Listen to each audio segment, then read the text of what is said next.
Yo, it's your boy Ryan, Northwest Sports Fanatics, back at you with a new video. Today is Tuesday, July 8th, 2025, with your boy Ryan and the Northwest Sports Fanatics. Make sure you guys subscribe to the channel. Smash that like button either now or on your way out. Donate to your boy if you can. Cash App $ ORIONNWSF or the YouTube Super Chat right here. We got the Seattle Mariners versus the New York Yankees. First pitch is going to be here in roughly 5 minutes. So let's cue up the music, take a look at the thumb, and let's get into these starting lineups. Happy Tuesday, everyone.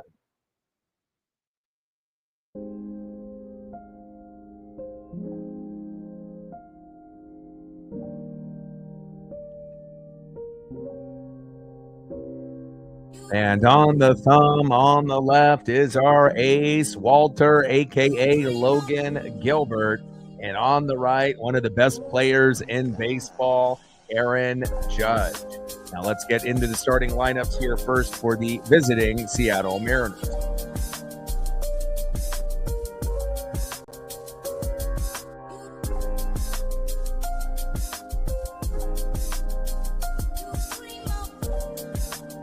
Leading off for the Mariners at shortstop, J.P. Crawford.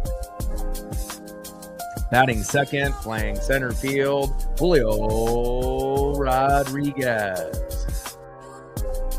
Batting third, catching today for Seattle, big dumper, Cal Raleigh. Batting cleanup, batting fourth, left fielder, Randy Arozarena. Batting fifth, DHing for the Mariners, Jorge Polanco. Batting sixth, playing first base, Luke Raley. Batting seventh, playing right field, Dominic Canzone. Batting eighth, playing third base, Ben Williamson. And batting ninth, playing second base, Cole Young. And on the mound for the Mariners, our ace, you know what it is, 2-2 record with an ERA of 3.40. It is Walter, a.k.a. Logan Gilbert. And now let's get into the starting lineups for the home New York Yankees.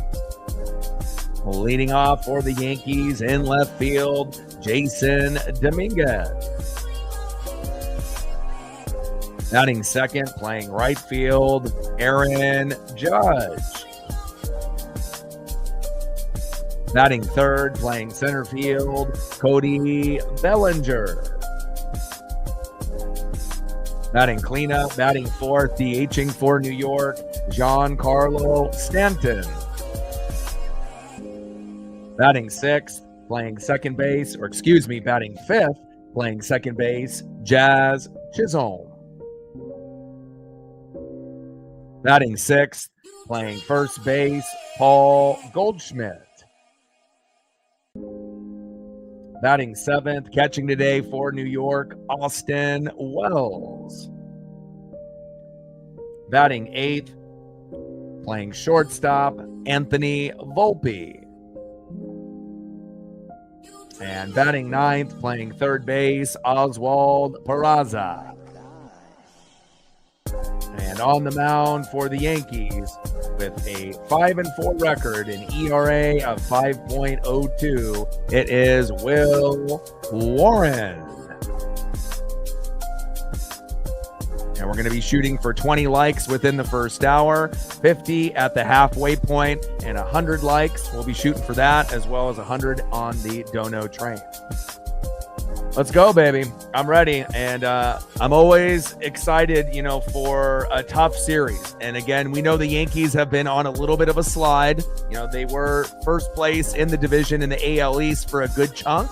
But the Blue Jays kind of, came out of nowhere and overtook the spot and have been definitely handling everyone else in the division. Can New York catch up to the Blue Jays? It's definitely possible. But again, I know that we're going to be playing up to the competition, and we got a 3-game set on the road here in New York, in the Bronx, and then obviously a 3-game set when we go to Detroit. And the Tigers are the best team in the American League, so we're going to be shooting for 2 out of 3 here against New York on the road, 2 out of 3 against Detroit on the road, and then obviously Monday will be the Home Run Derby, and then Tuesday will be the All-Star Game. So we're going to have 8 consecutive streams in a row, 3 with the Yankees, 3 with the Tigers, Home Run Derby, All-Star Game, and I'm definitely looking forward to it.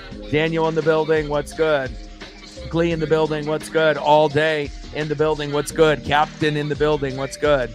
Let me get all my screens situated and ready, and I'm ready to go. They made an update on my streaming platform based on kind of the setup, on being able how to format things. It's a little unusual, not really what I'm used to, but I'll definitely figure it out as I go. And definitely excited for, to see what Logan Gilbert has to offer, AKA Walter. We saw how amazing, Brian Wu was. Luis Castillo had his best start of the season. And then we obviously finished it off, with that third individual getting it done. And it just felt really good to be able to see the pitching staff overachieve and play better than maybe anyone ever anticipated. So hopefully we can get off to a fast start here today. But definitely excited to be able to see where we go from here, especially when it feels like the pitching staff is starting to kind of turn a corner. And I'm definitely excited to be able to see how that all plays out moving forward.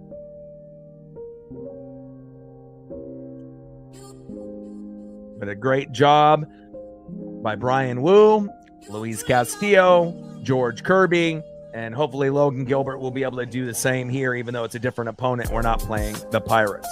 Let's go, baby.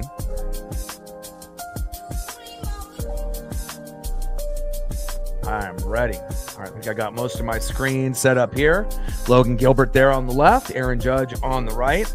And hopefully we can get off to a good start. We're going to need JP to be able to get some hits early and often. Hopefully he'll be able to get on his hit on his first at bat. If not, second at bat will definitely be key. And we definitely need to be able to set the tone at the top of the lineup.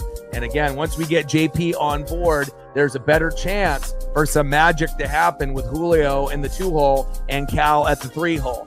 But again, if we end up having a slow start from our first 3, we're not going to be able to count on Randy getting a home run every single game, which he has, within the last week or so.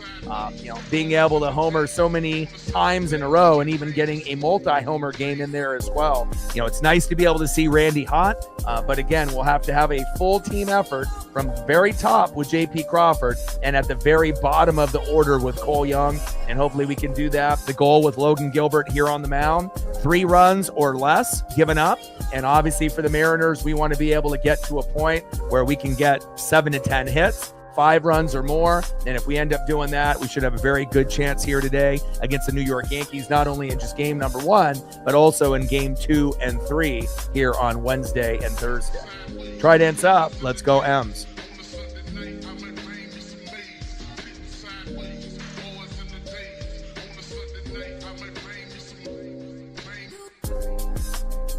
Let's go, baby.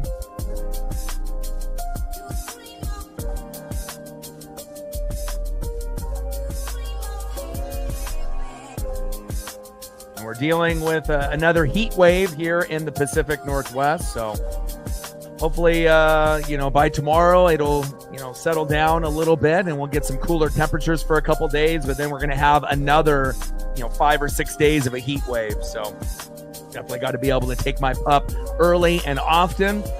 And hopefully we'll have a nice victory walk at the end of the night. JP, Julio, Cal, Randy, Jorge, Luke, Dominic Canzone, Ben Williamson, Cole Young on the bench, Demo, Donovan Solano, and obviously Miles Mastroboni, Mitch Garver. And then in the pen, we only have one lefty, Gabe Spire, Munoz, Brash, Bizzardo, Vargas, Legomina, Burgos, and Thornton. Appreciate that. And I know the two of you are going to do a great job like you guys always do. And help us get to 20 likes within the first hour, 50 at the halfway point, and we're going to be shooting for 100 likes and 100 in the Dono train. Appreciate you, Captain, and appreciate you all day.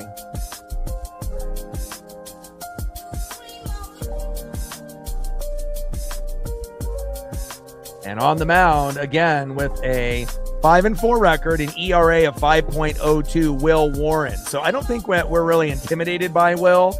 We just got to be able to do our job, but it really is going to start at the very top of the order. And again, JP Crawford, whether that be, getting plunked, getting walked, bunting, just finding a way to be able to be creative to get on base. But one thing is for sure, I know we are going to bring out our best effort. We always do when we play the Yankees or any quality team, and we're going to do that against the Tigers as well. First pitch from Warren to Crawford, fouled off high and away with a four-seam fastball, 83 miles an hour, 0-1 count. Let's go, JP. 284 average, 6 homers and 31 ribbies. Hasn't homered since Father's Day, so he is due. 0-1 pitch, high and away, four-seam fastball, 85 miles an hour there by Warren. 1 ball and 1 strike to JP Crawford. Let's go, JP. Let's go, Crawdaddy. Bring that energy. We're going to need it.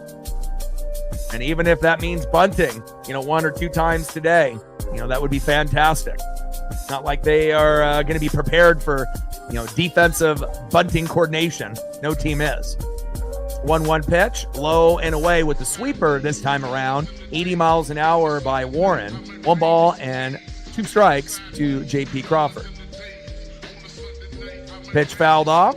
2 balls and 2 strikes by Warren to JP. Four-seam fastball, 94 miles an hour there by Will Warren. 2 balls, 2 strikes, top of the first, 0-0 Mariners and Yankees. Let's go, JP. JP Crawford in the box, Will Warren on the mound.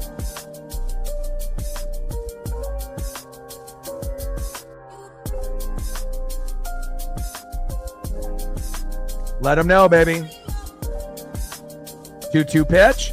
And there we go. Look at that. JP Crawford reaches on an infield single to the pitcher. Little slow dribbler, deflects off his shoulder, and slow reaction time to go to first. And we're going to take that. That might have not been the prettiest single, but as you guys know, being Mariner fans, we always find weird ways to win games and weird ways to get on base. It's not like the typical norm, like a normal base knock into, center field, left field, or right field. We'll take a deflection any day of the week. Nice job, JP. All right, here we go. Next up, center fielder Julio Rodriguez, and let's see if we can get Julio on with a single.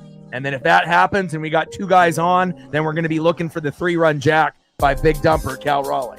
You want to make sure you're jumping ahead on this team early. The Yankees, are, even though they may not be in first place anymore, and the Blue Jays took that spot, the Yankees will make the playoffs. And right now they're in the same position as the Mariners were at the beginning of the year, where we both were in first place, but we both have been overtaken by the Astros and the Blue Jays. But Yankees and Mariners are going to still be hungry, and we're still going to be deadly. 0-1 pitch, takes the strike looking high and away. No balls and 2 strikes to Julio Rodriguez. There we go. 4 more likes to 20. Let's get there. 0-2 pitch, fouled off low and away with the sweeper. No balls and 2 strikes to Julio Rodriguez. Let's go, J-Rod. I mean, we wouldn't mind a home run, but honestly, we're happy with just singles. We're happy with doubles, just anything productive moving forward. But if we end up getting a magical home run at some point in the series, we'll definitely take it. Top of the first, runner at first, JP Crawford with a dribbler to the pitcher that deflected off his shoulder and ended up being safe at first. 0-2 pitch, fouled off right down the middle by Julio Rodriguez. No balls and 2 strikes with a runner at first and no outs. And I know there's been a lot of talk, about Julio not deserving of an all-star spot, and especially when you got guys like George Springer that might have been more, worthy, but if you end up looking at like Seiya Suzuki's stats on the National League, that's probably the biggest, snubbery I've seen in baseball in quite some time. I mean, if you look at Seiya Suzuki's stat line with the ribbies and the home runs, much better than Julio. And again, we know Julio's great at defense, and I don't know if they're going to add Julio, to the home run derby since we already have Cal Raleigh. But again, if you're really being honest about it, did Julio deserve to be an all-star this year? In my personal opinion, no. but again, that's his third All-Star game. The only problem I have is that if you're going to give him an All-Star nod, being popular, as he fouls that one off again, four-seam fastball, when you're going to give him the third All-Star appearance in, like 4 years, coming in 2022, played in 2023, 2024, now we're in 2025. I worry, about down the road if there's going to be other individuals that don't really have a great, season overall at that point or numbers, and they just get in based off reputation alone. And if anyone has been watching as closely as us, we know he can steal bags. We know he's still amazing on defense. We still want a little bit more consistency, in the box. But again, they definitely reached a little bit, in my opinion, for that particular spot. Munoz was worthy. Wu was worthy. Cal was worthy. In play on the 0-2 pitch and grounds out to the fielder's choice to the shortstop. And JP is out at second. Easy out there for the Yankees for out number 1. Next up is big dumper Cal Raleigh. Let's go, Cal. And anything we can get out of Cal early and often will be great. Hey, we'll take singles, we'll take doubles, we'll take the occasional triple once or twice a year, but we're definitely looking for the big one. We're looking for the tridents up, and we're looking for the homer if we can get it early. Let's go, Cal. 268 average, 35 homers, 74 ribbies, OPS over 1,000. That's unheard of from a catcher. Reflect in the building. What's good?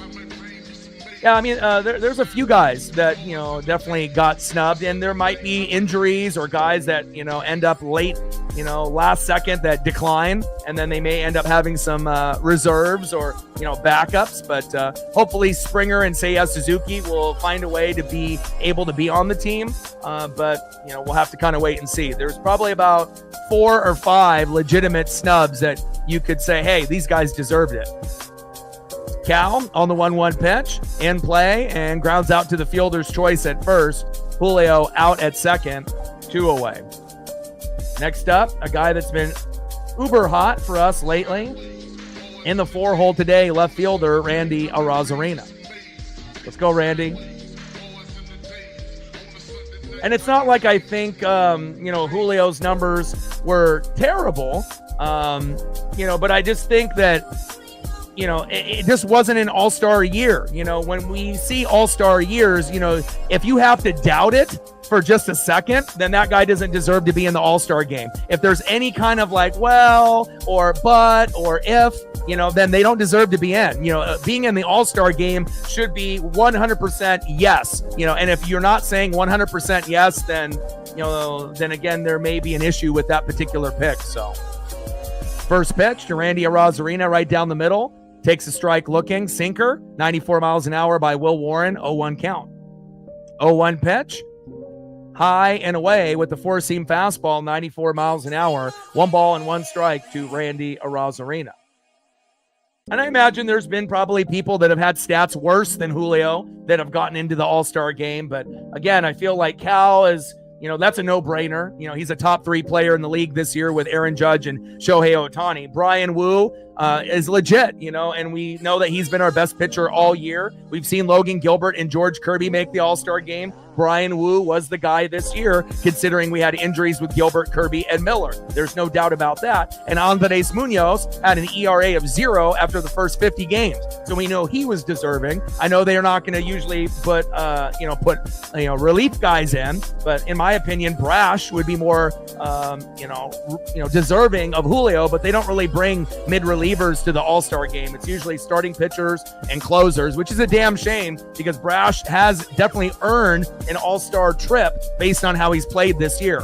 And to me, that would have been more of a, logical choice, if we were talking about someone on the Mariners. But if I had to choose, I probably would have went with Springer based off his stats. Yeah, he's a rival to us when he was on the Astros and Blue Jays, but, I have to be honest and real with no bias. Springer has definitely improved dramatically from last year to this year with his approach and everything that he's done. To me, that was the logical choice. 1-1 pitch, fouled off. Four-seam fastball, 1 ball and 2 strikes to Randy Arozarena. Top of the first with a runner at first and 2 outs. We're knotted up at 0. And I know some Mariner fans are going to defend it to the very end just because it's a Mariner player. Yeah, he deserved it. But, you look at the stats and then you look at some of the other people that didn't get in, and then it makes you kind of wonder, why did they? Did they do it because they want him to be a part of the home run derby? It makes you kind of wonder. And down goes Randy Arozarena on out number 3. At least we were able to get someone on base early. But again, we need to be able to get those RBIs. We need to get a couple home runs, and hopefully we can get that in the matchup. 1 hit early on. Let's go to the bottom of the first, and hopefully our defense will be strong. Let's go.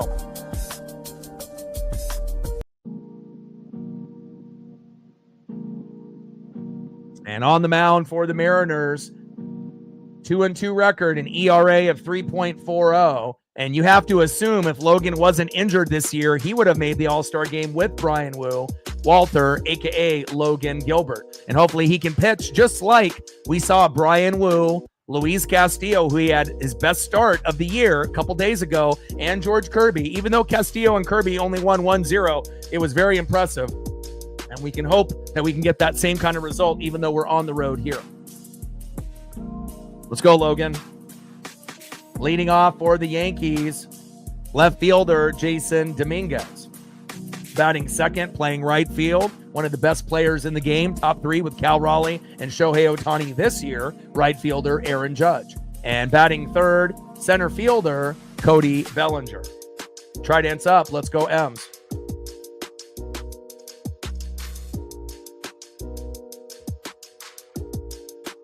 Yeah, and Yankee fans are welcome here. Absolutely. We get fans of, every team that come through. I usually try to, call it with no bias, just right down the middle. We're going to make sure we acknowledge what we do with our guys. But if, you guys do something good on your end with Aaron Judge or Stanton or Bellinger or Chisholm or Goldschmidt or Volpe or Wells, we're definitely going to showcase that as well. Really, it's just, following chat etiquette, not spamming up the chat, and just being respectful, and as long as you can do that, everything should be just fine. And I wish Randy didn't strike out looking, but at least he took that 7 pitches. So at least he's going to be able to work the count, it looks like, moving forward.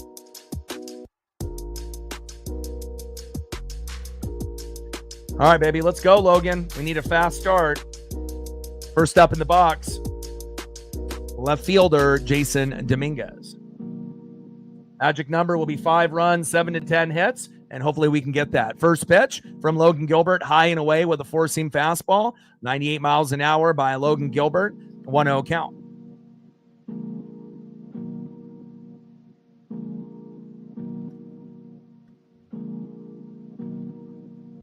Yeah, I assume that we're going to have it be a little suspect with the umping today. Typically, when we go against New York, whether it's at T-Mobile or here in the Bronx, umping is usually going to be a little suspect, and it may be for both teams, or it may be just against us. We'll find out. 1-0 pitch, fouled off right down the middle by Dominguez. 1 ball and 1 strike here in the bottom of the first. 0-0 Mariners and Yankees. Like, sub, donate, comment, share. If you haven't smashed that like button just yet, please do. Help us get to 50 likes at the halfway point. We're shooting for 100 likes and 100 on the donos on the dono train. Well, I know one thing that Volpe is good at is hitting Aaron Judge in the face when he's not looking. But again, a guy that has really been struggling this year, even though he had a lot of potential on his call-up, within the last few years. But, we'll see if he can get out of his little slump here in 2025. But there's plenty of other players that can step up, other than Volpe. Obviously, the additions of Bellinger and Goldschmidt have been huge. And obviously, we'll see if Giancarlo Stanton can stay healthier for longer than a few days. 1-1 pitch. Big swing and a miss. High and away. 1 ball and 2 strikes to Jason Dominguez. Yeah, great souvenir for that fan. Nice bat right there. Can you imagine going to a Yankee game and getting a bat? That would be fantastic. I mean, baseball obviously is going to be the most common, but, getting cleats, getting batting gloves, getting a bat, pretty sweet. 1-2 pitch, fouled off low and away. 1 ball and 2 strikes from Gilbert to Dominguez. Yeah, I mean, it's pretty hot and humid here in Oregon. How's the weather for you reflect in Washington? It's pretty hot here, around 90. So this should be hopefully our last day of the heat wave that we've had for 3 or 4 days. We got 2 cool days on Wednesday and Thursday, but then we have another 5-6 days of a heat wave. So not really looking forward to that, but at least I get a couple cooler days with Paisley tomorrow and the next day. Pitch fouled off on a 1-2 pitch, right down the middle, four-seam fastball. 97 miles an hour there by Logan Gilbert. 1 ball and 2 strikes with nobody on and no outs. Man, that might be the first time that we've heard the Astros lose in like 2 months. It's crazy. It seems like they, have really exploded in the division in the AL West, just like the Blue Jays have in the AL East. I don't think anyone saw that coming, and it just kind of came out of nowhere. But Yankees and Mariners in second place, and we're both going to try to battle back. 1-2 pitch, fouled off low and away. 1 ball and 2 strikes from Gilbert to Dominguez. 1-2 pitch, fouled off high and away. Four-seam fastball, 97 miles an hour. 1 ball, 2 strikes with nobody on and no outs. We're knotted up at 0 here early on, Mariners and Yankees. And this is going to be a tough series. We're going to be shooting for 2 out of 3, which we might only win 1 out of 3, but you got to shoot high. And obviously we're going to be shooting for 2 or 3 against the Tigers as well. Not the most ideal, 2 series you want right before the All-Star break. But again, Mariners will play up to the competition. And, even if we lose, I know that we're going to battle. 1-2 pitch, high and away. 2 balls and 2 strikes to Jason Dominguez. 2-2 pitch, fouled off right down the middle. We're about to get into the 10th pitch at this at-bat, and that's not really ideal, for Logan Gilbert. You want to get some quick outs. You don't want him to be at 30 pitches after the first inning. And again, because at that point, he may only go 5. And if that's the case, well, we better have Brash, Bizzardo, and a few others, locked in. 2-2 pitch. And on that 10th pitch in play, but flies out to Julio Rodriguez, no fly zone, 1 away.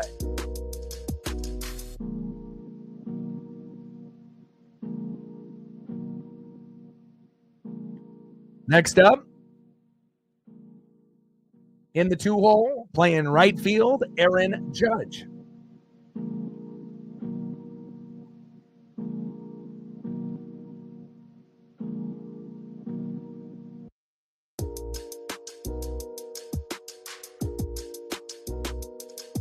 First pitch from Gilbert to Judge, high and inside with a four-seam fastball, 1-0 count.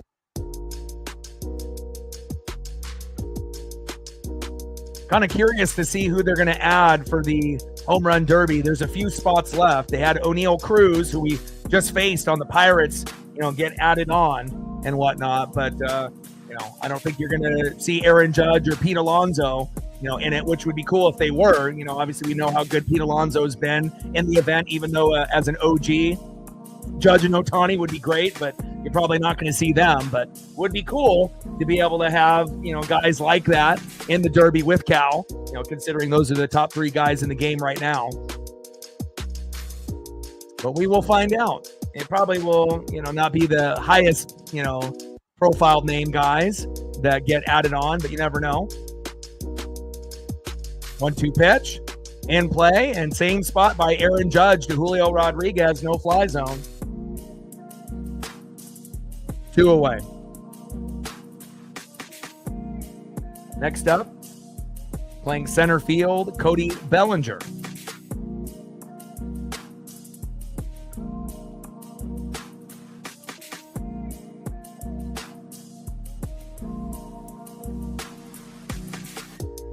Yeah, I was just about to say that, everything has been kind of the same on both sides early. You just want to be able to see, okay, are you going to call that for just the Yankees, or are you going to call that for us as well? And we'll kind of monitor it as it goes on. 0-1 pitch, takes another strike looking in the zone, right down the middle. No balls and 2 strikes to Cody Bellinger.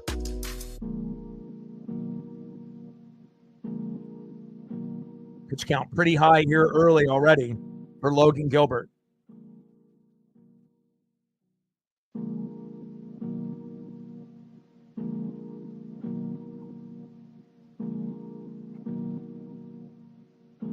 0-2 pitch, low and at the knees. 1 ball and 2 strikes with nobody on and 2 outs. 0-0 Mariners and Yankees here early on in the bottom of the first. That is a good question. I don't know all who is umping here today. I mean, they may discuss that in the broadcast, or it may be available to look up on ESPN.com or MLB.com, but I'm not too sure who it is at the moment.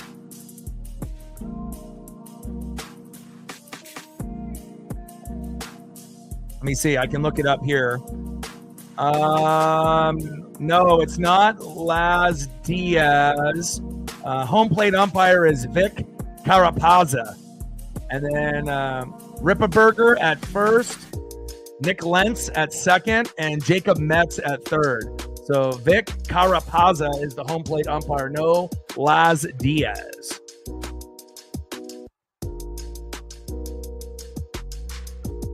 End of the first inning, we're still knotted up here at 0.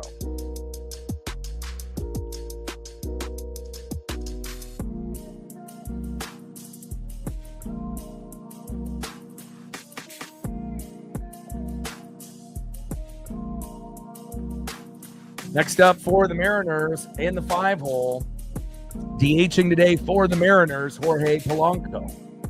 Batting second in the 6-hole, first baseman Luke Raley. And batting 7th, right fielder Dominic Canzone. Let's go to the top of the second inning. We're knotted up here at 0.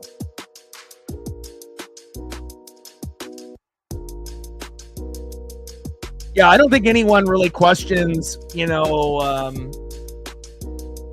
really the defense or anything like that. And obviously, if you compare him to a lot of the other center fielders, in the National League and the American League, he's definitely still, a good player, right? But again, I don't know if he was really deserving the same way as Wu, Munoz, and Cal were this year. There's no question there, no one can debate that those 3 guys were all-stars. But I guess for me, if there's any type of question, then that typically would mean that person maybe shouldn't be in, especially if there's been someone that has drastically gotten better. Like if you go back and look at Springer's stats from last year to this year, it's literally night and day from, changing his approach and his diet, and a big reason why the Blue Jays are in first place with the record that they have. So, but again, am I happy that Julio got in? Of course, it's great to be able to have 4 players in. I mean, we're one of the top 3 teams in MLB with as far as individuals in the All-Star game, so I'll take that. But we'll see how that plays out moving forward. First pitch from Warren DePolo, takes a strike looking, 0-1 count. 0-1 pitch, high and away, 1 ball and 1 strike from Warren DePolo. Flying Monk in the building, what's good? Megan in the building, what's good? 1-1 pitch, high and away, 4-seam fastball, 92 miles an hour by Will Warren. 2 balls and 1 strike with nobody on and no outs. We're in the top of the second, 0-0 Mariners and Yankees. 2-1 pitch, and Polo flies out to third, 1 away. Yeah, I can't wait for that. It might be more than 1 year away. Who knows if they'll end up, pushing it out longer, but next up is first baseman Luke Raley. Love his intensity, his passion, and his hustle. And hopefully we'll be able to get him on base here. First pitch, takes a strike looking outside of the zone. Another ball called strike, but I guess he's been pretty consistent, because if you're about 6 inches to a foot off the plate, he's pretty much giving you that as a strike call for both teams early on. I don't know if I like that, though. 0-1 pitch. Low and away, 3 feet off the plate that time. That one gets called ball with the curve, 78 miles an hour. 1 ball and 1 strike to Luke Raley. 1-1 pitch, low and away, curveball, 78 miles an hour. That's almost in the same spot as where that strike was, but since it was low, decides to call that ball. So definitely going to be weird to see how this ump is going to call this game, and if he's going to call it fairly or not. But definitely the strike zone is expanded for this particular ump compared to some of the past ones we've seen in that Pittsburgh series. 2-1 pitch, fouled off right down the middle. 2 balls and 2 strikes to Luke Raley. Let's go, Luke.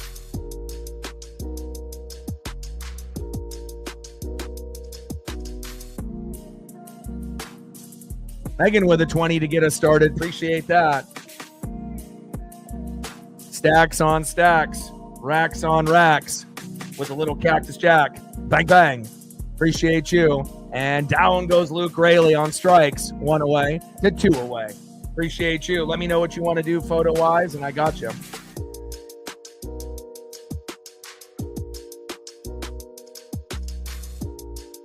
First pitch to Dominic Canzone, high and away, 1-0 count.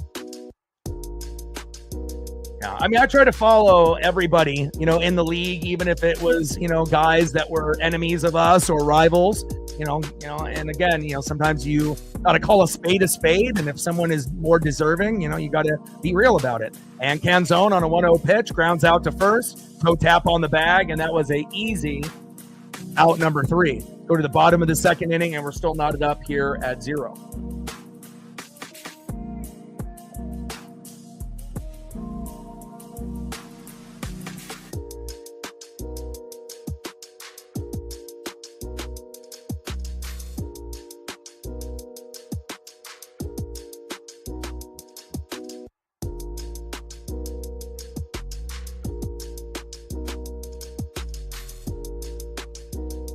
Giancarlo actually in the lineup, which he has been battling injuries quite a bit. But good to see him out there.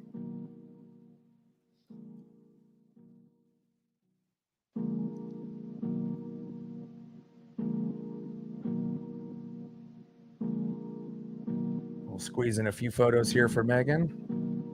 Brand new Aaron Judge there.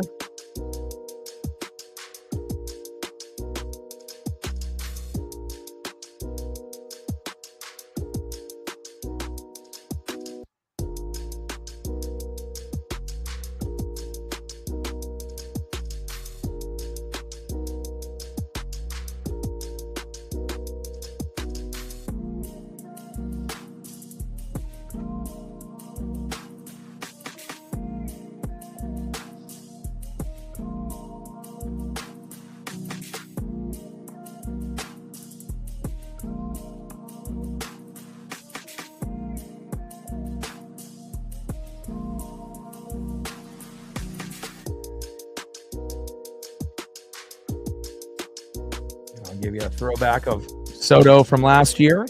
Obviously would have made a huge difference if he was on the team this year as well, but having a good season with the other New York team with the Mets. Well, Giancarlo, a couple errands, and we'll see if we can squeeze in a few more while we have a chance. Appreciate you. First pitch to Giancarlo Stanton from Logan Gilbert. Takes a strike looking right there on the line. 0-1 count. Bottom of the second, 0-0 Mariners and Yankees. Gilbert to Stanton. 0-1 pitch, high and away. Takes a strike looking, paints that corner beautifully. Behind the count, no balls and 2 strikes with nobody on and no outs. Bottom of the second, knotted up at 0.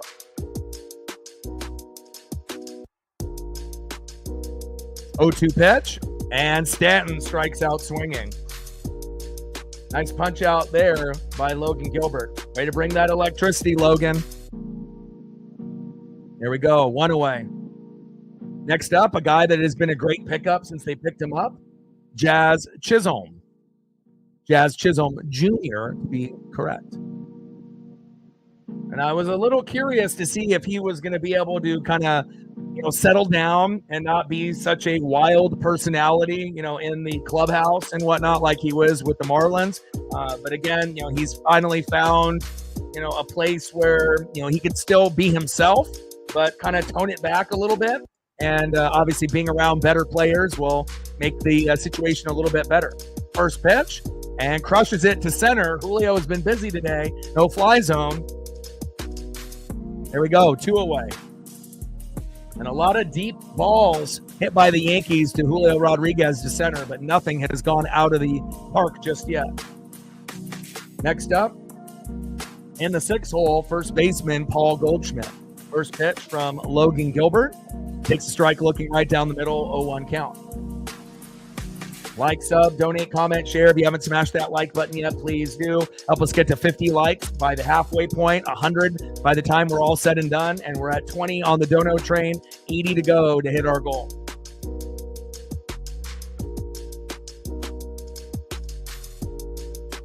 Dave in the building. What's good? 0-1 pitch. Low and away with the curveball. 1 ball and 1 strike from Gilbert to Goldschmidt.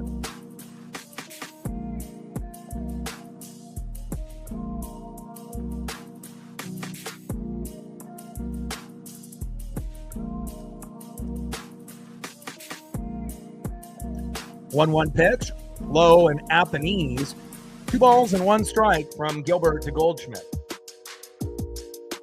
But it was almost kind of like a 2-for-1. Once Soto ended up going to the Mets, there was going to be money open, and the Yankees always spend money no matter what anyways. But to bring in, Goldschmidt, and Bellinger, for the most part, it's been pretty successful for them early on. And there we go. That is out number 3. End of the second inning. It's a pitcher's duel with Gilbert and Warren on the mound.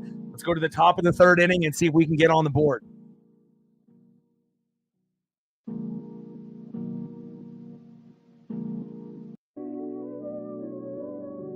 Next up for the Mariners in the 8-hole, third baseman Ben Williamson. Batting second in the 9-hole, second baseman Cole Young.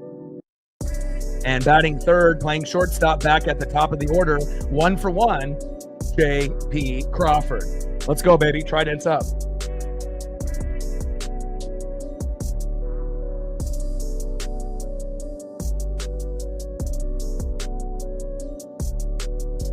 See if we can find a couple more Aaron Judges, if possible, that I can see if I can get them to convert.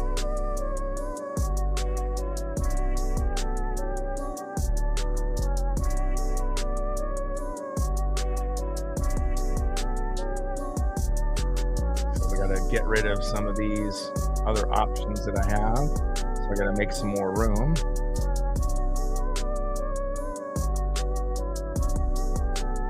End of the second inning. We're knotted up here at 0.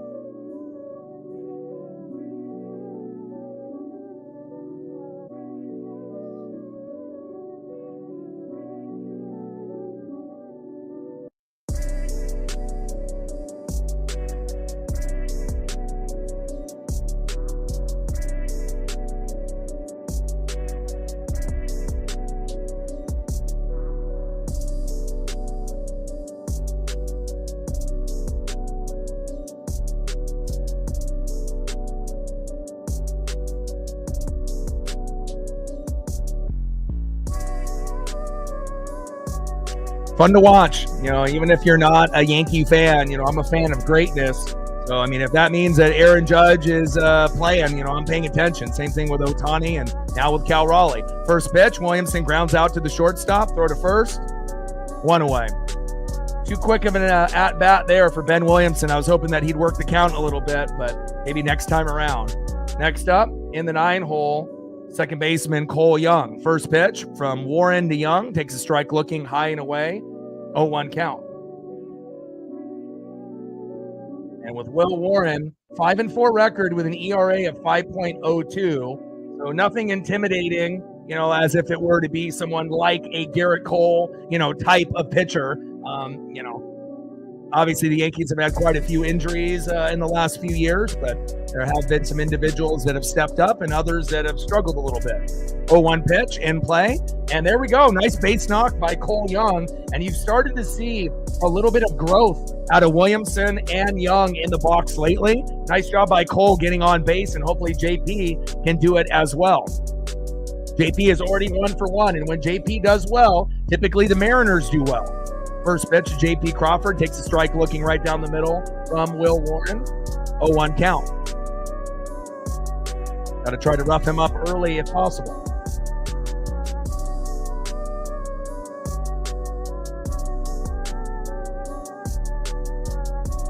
Oh, 0-1 pitch, low and away. 1 ball and 1 strike from Warren to J.P. Crawford. I don't think they're going to trade Bryce Miller. If I was going to trade any of the pitchers, I'd be trading Castillo away, especially after having his best start of the year he's a little bit older. Everyone else is younger and getting paid less. So, I feel that, based on the youth movement, I would rather have Logan Evans over Bryce Miller starting for the last spot over Hancock as well. I think Logan Evans deserves, with a subpar 3 ERA, he needs to be starting in our, starting 5 rotation. Logan Evans reminds me of Brian Wu from a couple years ago when we first brought him up. You could definitely see the potential there, but I don't really know if they're going to be, moving any of the pitchers, on top of the fact that 3 of the starters have gotten injured this year with Gilbert, Kirby, and Miller. So you may not want to trade any of them because you never know who might get hurt again. Crawford lines out to center, 2 away.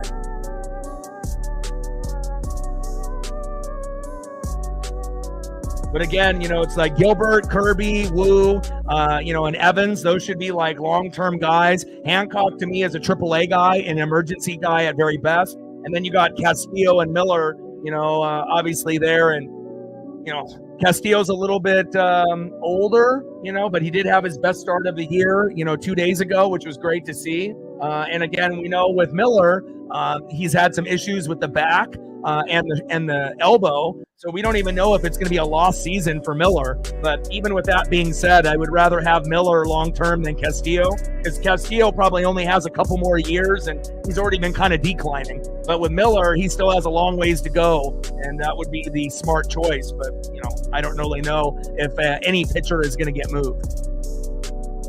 1-1 pitch, low and away. 2 balls and 1 strike to Julio Rodriguez.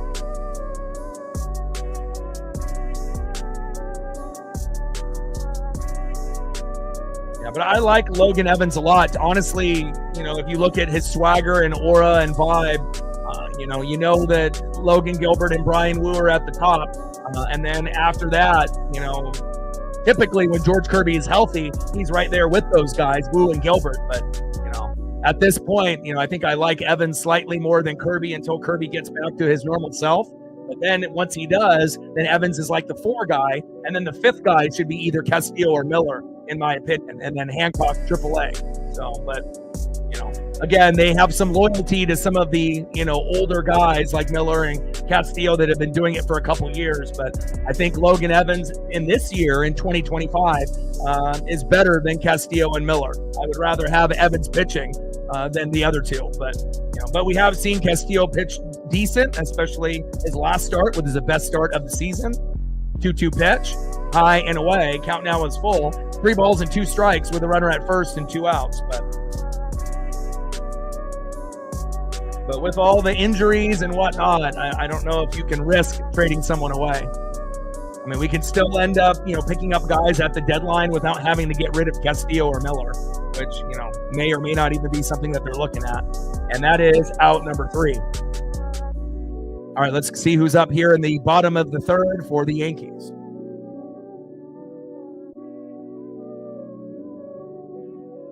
Next up in the 7-hole, catcher Austin Wells. Batting second on deck in the 8-hole, shortstop Anthony Volpe, who's been kind of going backwards in his development, even though he was a highly valued prospect. And batting third in the 9-hole, third baseman Oswald Peraza. Let's go, Logan. Let's take a look at pitcher's stats so far. Logan Gilbert, 2 innings pitched, no hits, no earned runs, no walks, 2 Ks, 26 pitches, 20 strikes, but he had 10 with Dominguez, so obviously shouldn't be that high on the pitch count, but still.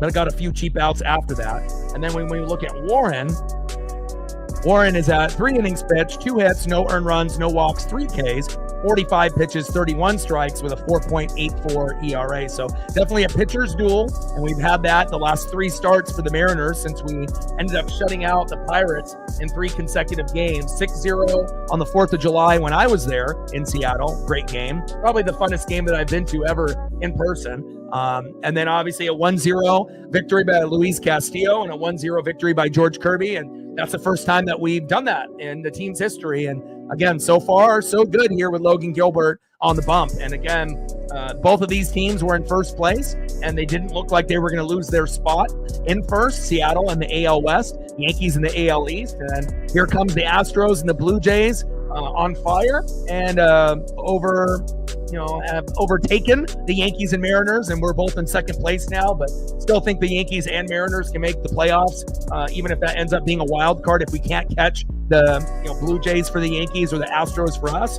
But as long as you get into the dance, anything can happen. Bottom of the third, 0-0, Mariners and Yankees.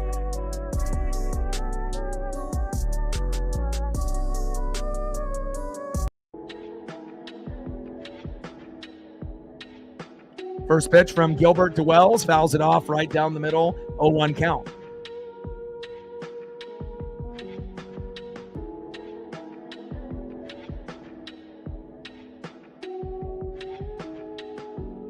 Yeah, I mean, even if Cal gets, 60 home runs or more, that would be amazing. I mean, the record is 48 for Salvador Perez, and we already know that he's going to break that. And, if he ends up getting 50 to 59, that's still going to be insane. But just for the simple fact that he's got a chance to hit somewhere between 60 and 70, is insane. And also doing that from a catcher, and a switch hitter, leader, and a great defensive, catcher as that. So it's like we're not really seeing, this type of performance from any other catcher ever. Yogi Berra, Johnny Bench, Mike Piazza, Pudge Rodriguez, Buster Posey. We've never, seen anything like this, And obviously we know the best switch hitter, in most people's eyes all time is Mickey Mantle. And again, but he didn't play catcher. So 1-2 pitch and dribbles out, one away. Down goes Austin Wells. Next up, in the 8-hole, shortstop Anthony Volpe.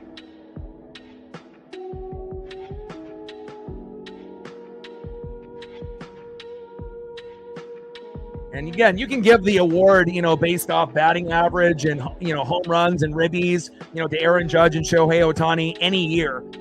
But again, I think that this year, would be something where, Aaron Judge is going to be able to hit those home runs and have those high numbers. And again, there's going to be others that were in the past that did steroids that might have had similar numbers or better, but we've never seen a catcher do what Cal is doing. And for that simple fact, I think that would be the reason why you would have him edging out, Judge or being co-MVP, if they were able to do something like that. But both of them are deserving of the AL MVP, that's for sure.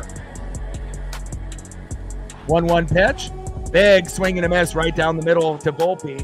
1 ball and 2 strikes with nobody on and 1 out. Gilbert on the mound, Volpe in the box. And we already know Shohei's going to win it more than likely in the National League. And, again, we've never really had anybody compete with Judge and Ohtani for the MVP. It's like usually it's just their award. Those are the 2 guys that are the face of baseball. But now to actually add a 3rd guy, and it's from Seattle and it's not Julio, pretty cool. And this might not be just flash in the pan. I think Cal's going to be good every year for a long, long time. As Volpe on a 1-2 pitch flies out to right, and that is 2 away. Next up for the Yankees in the 9-hole, third baseman Oswald Peraza. Let's go, Logan. Keep wheeling and dealing. Bottom of the third, 0-0 with 2 outs. Yeah, but it would be great. Everyone has seen Cal Raleigh as a little kid, with his dad recording him saying that he wanted to be in the home run derby when he was like 8. It would be very cool if he ends up winning the derby. But again, MVP would be great. And obviously we have our eyes on the playoffs and trying to catch up to the Astros. I believe we're 6.5 back. So hopefully we can make up some ground and not get too far behind with these Yankees and Tigers that we have in 2 3-game sets on the road. 1-0 pitch, big swing and a miss right down the middle. 4-seam fastball, 94 miles an hour by Logan Gilbert. 1 ball and 1 strike from Gilbert to Peraza. All right, there we go. We're at 30 likes. 20 more to get to 50. Like, sub, donate, comment, share. If you haven't smashed that like button yet, please do. Help us get to 50 likes at the halfway point because we're shooting for 100. And we're at 20 on the dono train. 80 to go to hit that goal as well. Trying to go for a hundo and a hundo. 1-1 pitch, high and away. 2 balls and 1 strike from Gilbert to Peraza. And I like the way that Logan has, recovered from that 10-pitch, first at-bat by Jason Dominguez. And he's definitely settled in. Both pitchers have been on point. We haven't seen any big home runs, or no really team has been threatening yet. And we'll see what happens as the game continues. And there is out number 3. Nice job by Gilbert to Peraza as he pops up. And that's an easy play here for Cole Young. All right, end of the 3rd inning. We're knotted up at 0, and it's not going to be like this the entire series. You know, there's going to be games where it's going to open up, where each team will probably score around 4 or 5 or more, but it may not be this game in game number 1. All right, let's see who's up next for the Mariners. Let's get on the board. A great time to get on the board right here. 0 for 1. Pitch right down the middle. Cal Raleigh goes yard in Yankee Stadium. That would be great. Big dumper, Cal Raleigh. Trident's up. Let's go, Cal. We need it. Batting second, a guy that's been extremely hot. And if you actually look at his numbers compared to Julio, Randy actually might be the more deserving outfielder on the Seattle Mariners based off stats, if that's what we're looking at. And he's been very, very hot. You know, at one point, you know, had 5 home runs in 5 games, 6 home runs in 7 games. And we want to make sure that he continues this hot streak even on the road, Randy Arozarena. And batting third, they're in the 5-hole, DHing Polo Jorge Polanco. All 3 guys are 0 for 1. Let's change that here in the top of the 4th.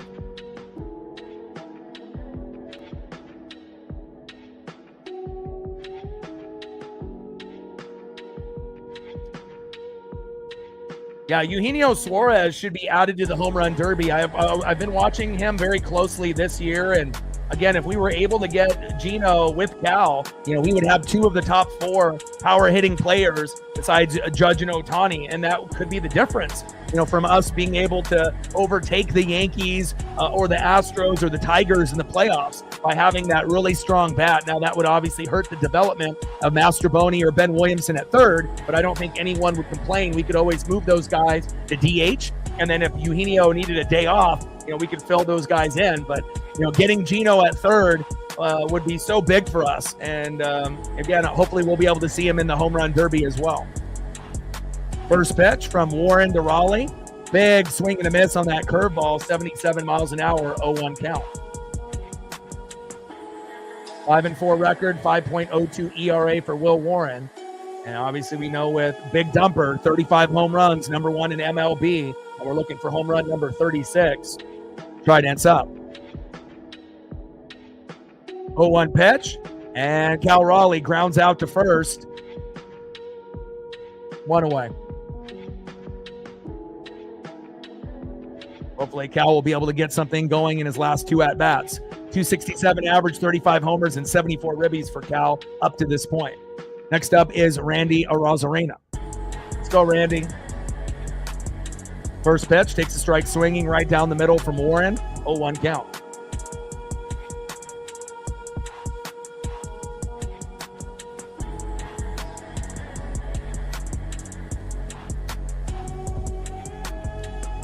Oh, yeah, Schwarber is locked in.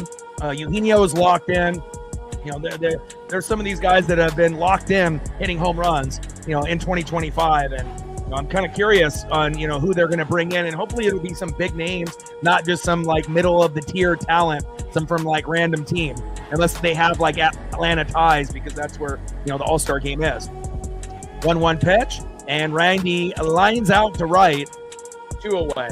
Both the Mariners and the Yankees having a tough time getting the rhythm and the Uncle Mo started here so far. Next up, 0 for 1, Jorge Polanco. First pitch, low and away, misses the plate by about 2 feet. 1-0 count.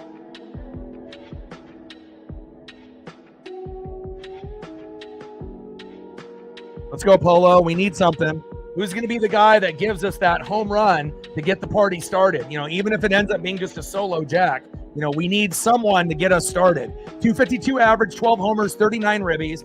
Had 9 home runs, and a 384 average for a majority of April, and hasn't really hit too many since then, but at times has been clutch, and hopefully we can get something.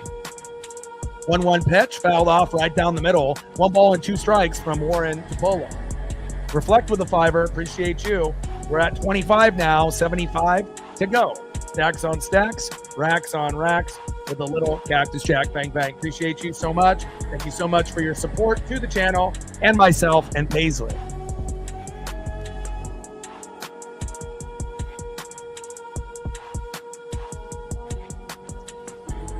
But it would be cool, to be able to see like Cal and Judge and Ohtani in a home run derby together, but not sure if we'll ever see that, but that would be a fun thing to see. I mean, the home run derby is already the best event in an all-star, festivity weekend.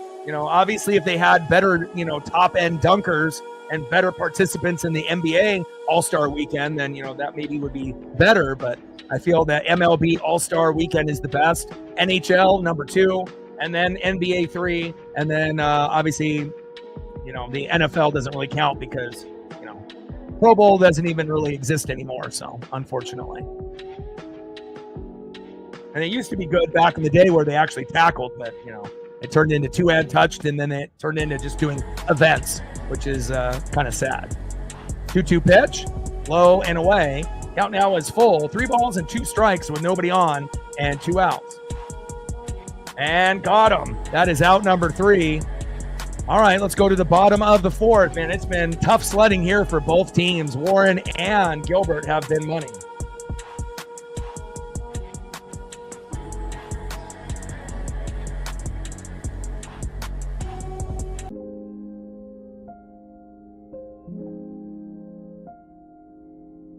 Next up for the Yankees, 0 for 1, left fielder Jason Dominguez. Batting second, right fielder Aaron Judge, 0 for 1. And batting third, with 0 for 1 with a K, center fielder Cody Bellinger. Try dance up. Let's go M's.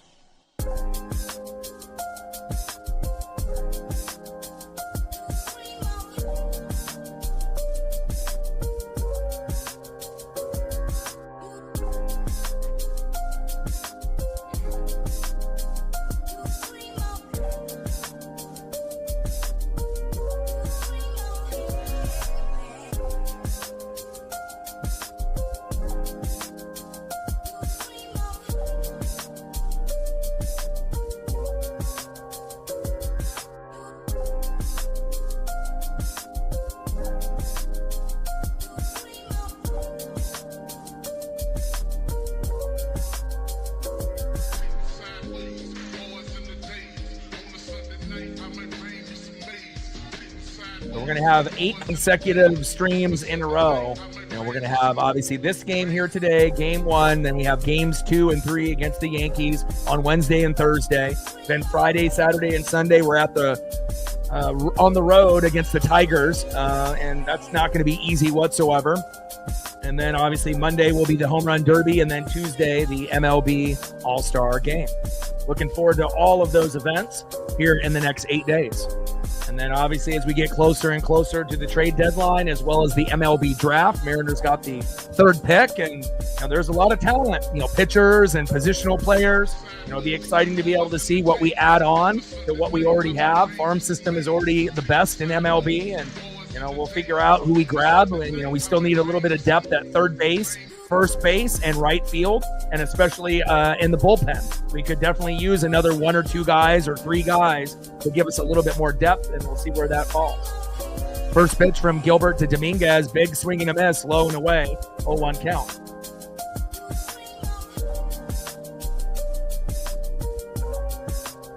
Let's go, Logan. Bring that electricity, baby.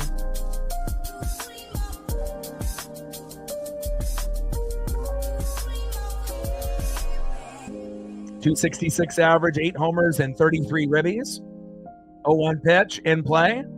And popped up to third. Ben Williamson is there. 1 away. Next up for the Yankees, Aaron Judge.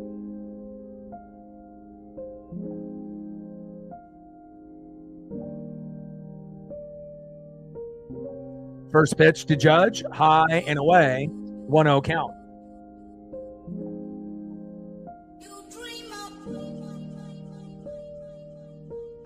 My God. 1-0 pitch, fouled off right down the middle. 1 ball and 1 strike from Gilbert to Judge. And I don't think you're going to see Judge homer in every game in the series, but it's pretty, safe to say that he'll homer at least once in the 3 games, and it is possible he homers twice in a game or in 2 separate games. And we'll find out if he ends up homering against Logan Gilbert or possibly the bullpen later in the matchup.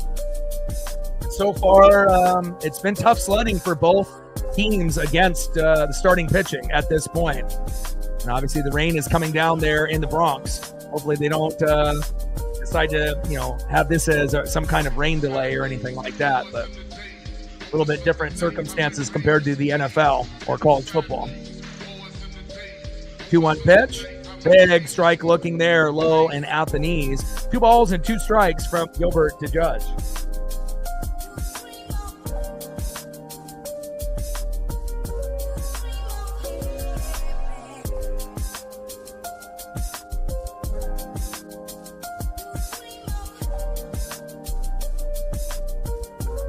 Two-two pitch, and big swing and a miss. Down goes Aaron Judge, 2 away.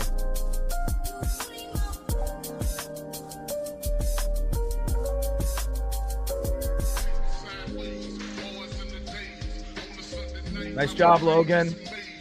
It's not going to be easy to be able to strike out, arguably the best hitter in the game, not named Cal Raleigh or Shohei Ohtani, and Aaron Judge. Nice job, Logan. All right, next up for the Yankees, center fielder Cody Bellinger. First pitch to Bellinger, takes a strike looking right down the middle. Four-seam fastball, 96 miles an hour by Logan Gilbert, 0-1 count. Bottom of the 4th inning, 0-0, Mariners and Yankees.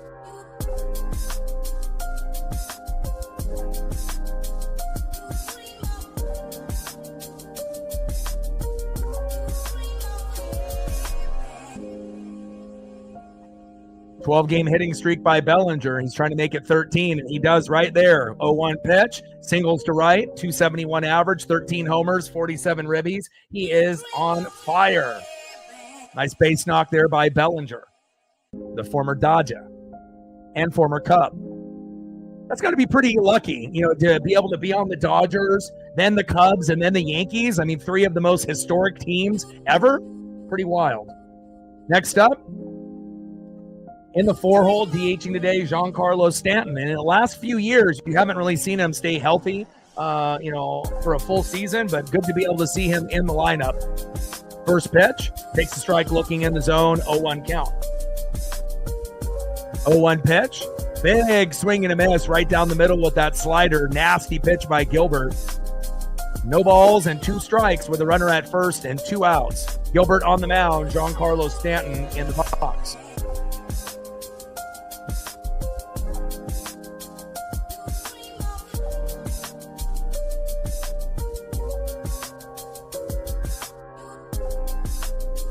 Yeah, that was the first hit that he has given up to this point. Now, he had a no-hitter. That is correct.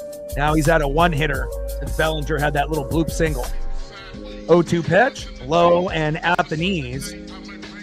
1 ball and 2 strikes from Gilbert to Stanton. Now, if the ump would have called that last pitch the way that he was calling the pitches for Warren, that would have been strike 3 on Stanton, since it's about 6 inches to a foot off the plate. But for whatever reason, he doesn't give us that call on our end.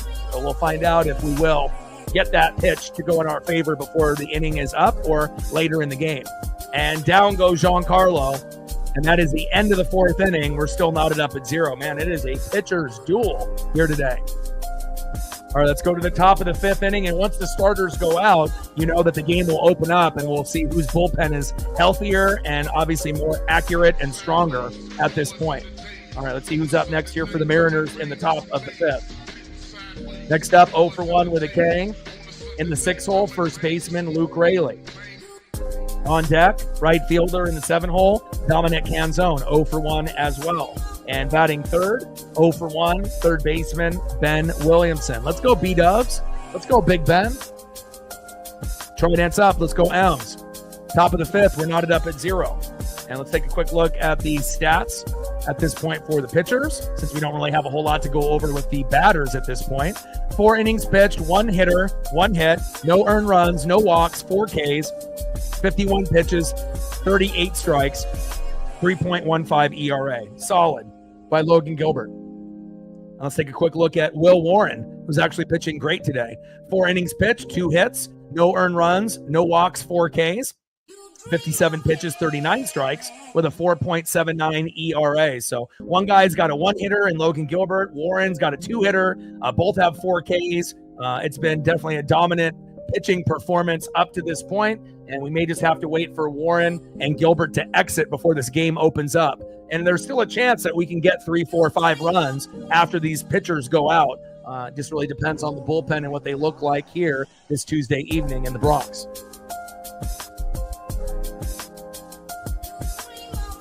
Let them know, Ronald.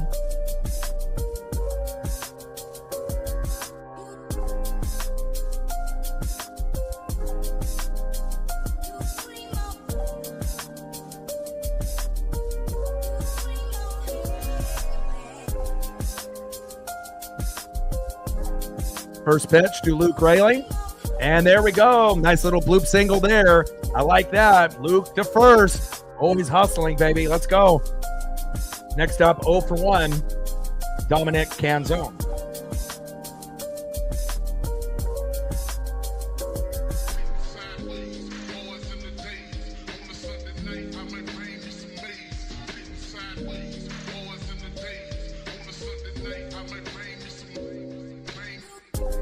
Well, considering I got, like 10 screens in front of me and I have to multitask with many, many things, that'll be something that, people in the chat, you can do that.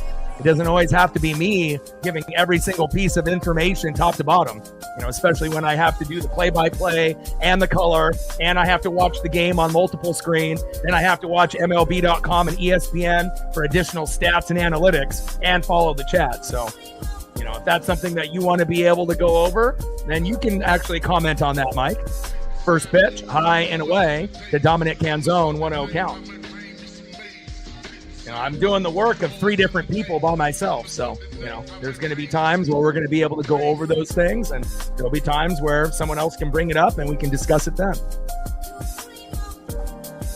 Top of the 5th inning, 0-0, Mariners and Yankees. And we already discussed, obviously, some of that information already earlier in the stream with the shutouts that we've had, 6-0, 1-0, and 1-0 against the Pirates, which we've never done before. Canzone grounds out into the fielder's choice, 1 away.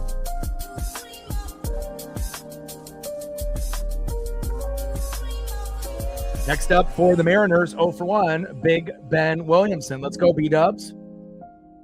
First pitch from Warren to Williamson. Takes a strike looking, 0-1 count.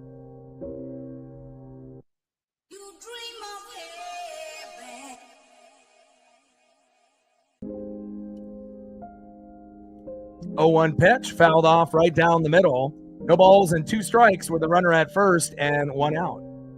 Top of the 5th, 0-0, Mariners and Yankees.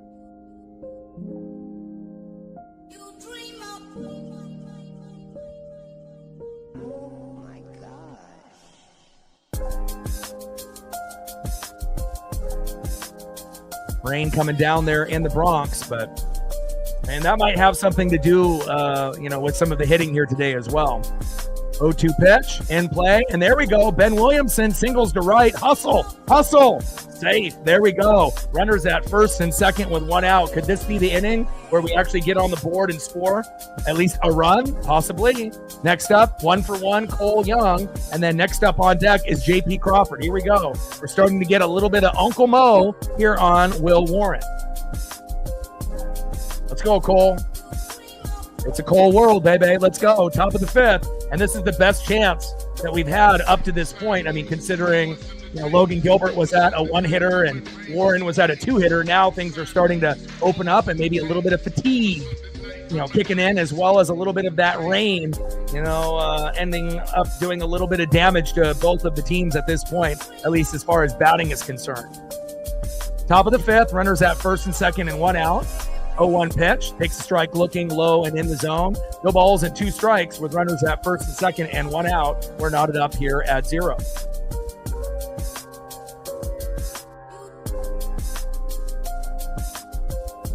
And I think the scoreless inning, it could be somewhat, important and whatnot. But I mean, after the Pirates series ended, it's like we're looking forward, and understanding that there's bigger things than that particular stat. And does anyone really believe that the Mariners and Yankees are not going to score a whole lot of runs in this series. There might be like one game, obviously today with the rain coming down, where it might be 3 runs or less. But I have a good feeling on game 2 and 3, we should be able to put up some more runs.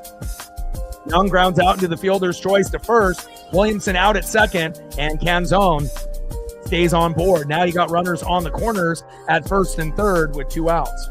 All right, we're at 40 likes, 10 more to get to 50. Let's go. Next up is J.P. Crawford.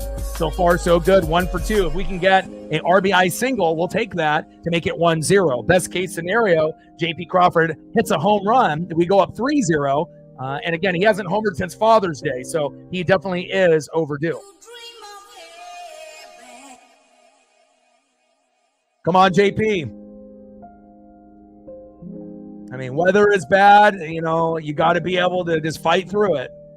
And every game matters. And we want to make sure we finish strong, winning 2 out of 3 on the road against the Yankees and trying to win 2 out of 3 against Detroit.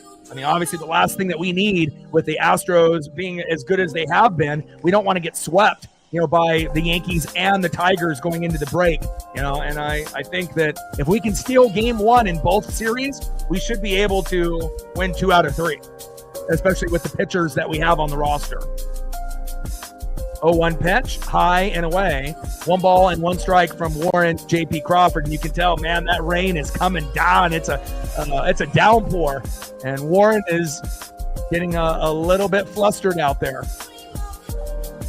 1-1 pitch, high and away. 2 balls and 1 strike from Warren to J.P. Crawford. Come on, J.P. Let's go, Crawdaddy. We need you. Doesn't even have to be a home run. We'll take a walk. We'll take a plunk, but just a nice RBI single. Nice single into center field, first base, third base, left field, center field, right field. Just enough to be able to get the score to be 1-0. I mean, especially at this point when it's been pretty tough. And now they are putting they're going to put the protection here, and it looks like we're going to have a rain delay. Damn it. I don't know how long they're going to delay this game, but now they're getting all the workers to come out there, and now we have a rain delay. So hopefully the delay won't be for too long.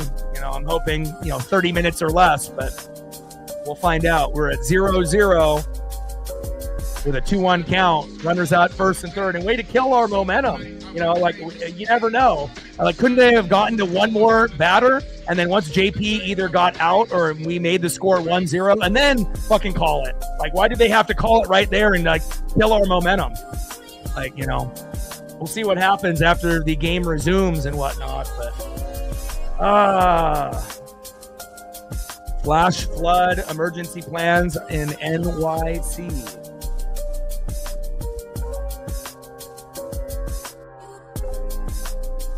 And hopefully the crew can work quickly here to keep the field dry as possible.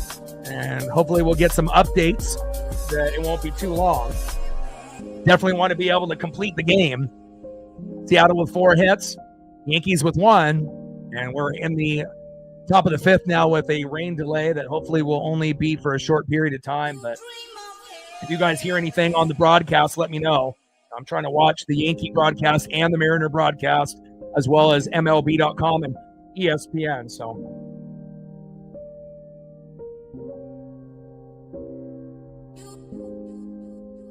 not really ideal here, especially since it's 90 degrees, here in the Pacific Northwest.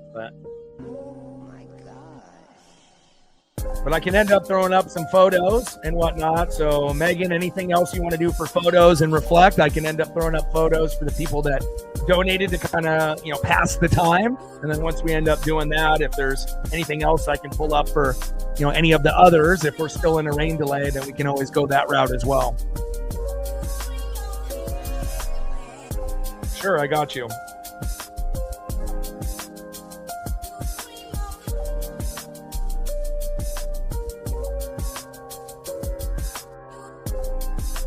Everyone's like, we were about to score.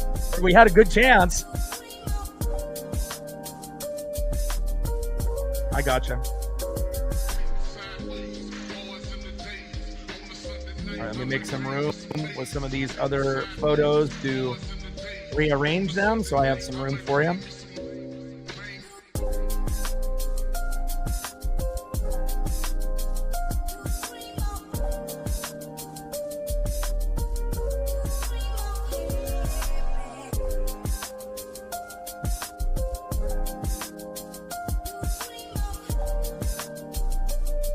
But luckily, you know, when we end up having a thing like this, you know, other channels may not have access to some things like I do, where you're just having to listen to the host kind of just, you know, talk about whatever at that point. At least this way we can still be entertained, you know, with some HD 4K photos of some of the things that interest us based on the people that have donated. And after that, we can kind of go from there.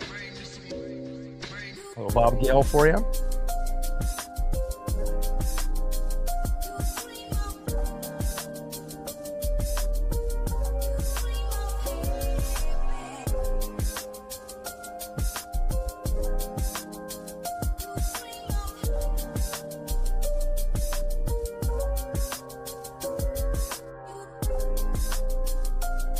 But hopefully the delay is like 30 minutes or less.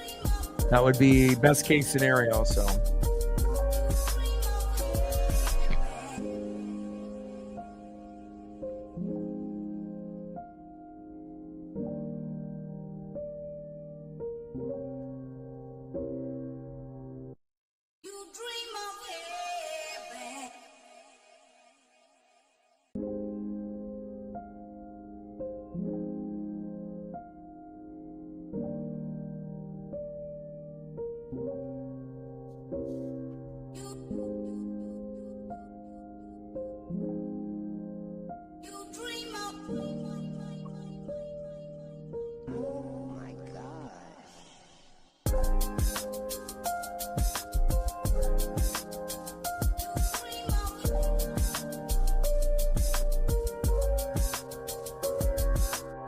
Top of the fifth inning, we got a rain delay. Runners on first and third with 2 outs. Warren on the mound, JP Crawford in the box with a 2-1 count. And it kind of felt like we were on the cusp there of potentially getting our first run of the game, but you never know. You know, JP could have easily popped up, grounded out, or struck out looking or swinging, but kind of felt like the momentum was starting to shift there slightly, but hopefully after the rain delay, we'll get back right on it.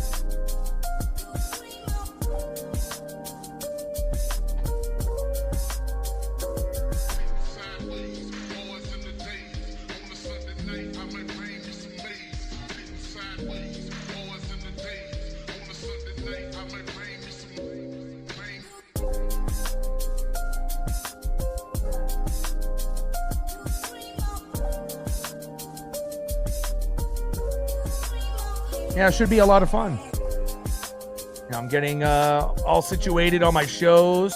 You know, I finally got a chance to finish Shameless, you know, from beginning to end, even though I've already watched it, you know, once before when it was live.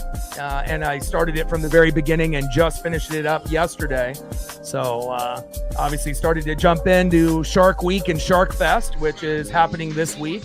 So if that is something that you guys typically watch every year like I do, I've been definitely catching up on the content on Shark Fest through Nat Geo and Shark Week on Discovery Channel. And every year it's fantastic. It definitely gives you a break from the regular shows and, you know, other things that we typically watch.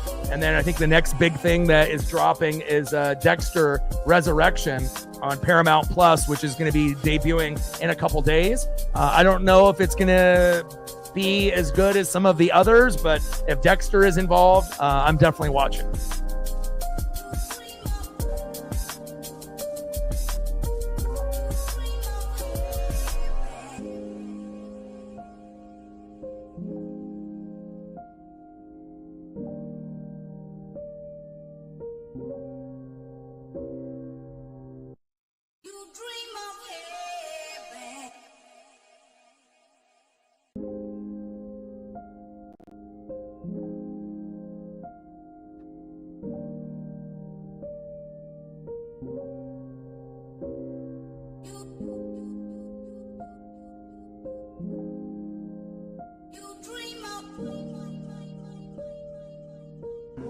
These are some of the individuals that are in the theater for the musical.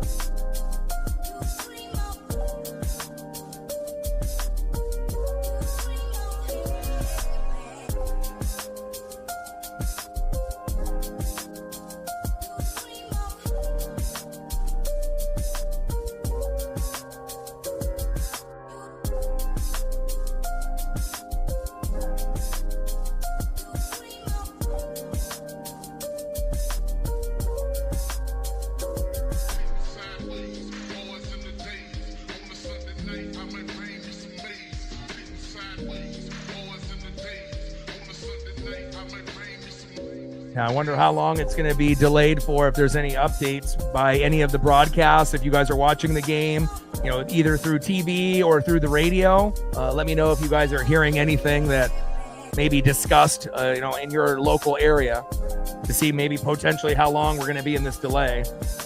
I would assume 30 minutes to an hour, but I'm hoping that it doesn't go, closer to 30 minutes rather than the hour. So anything that you want to be able to see reflect, let me know.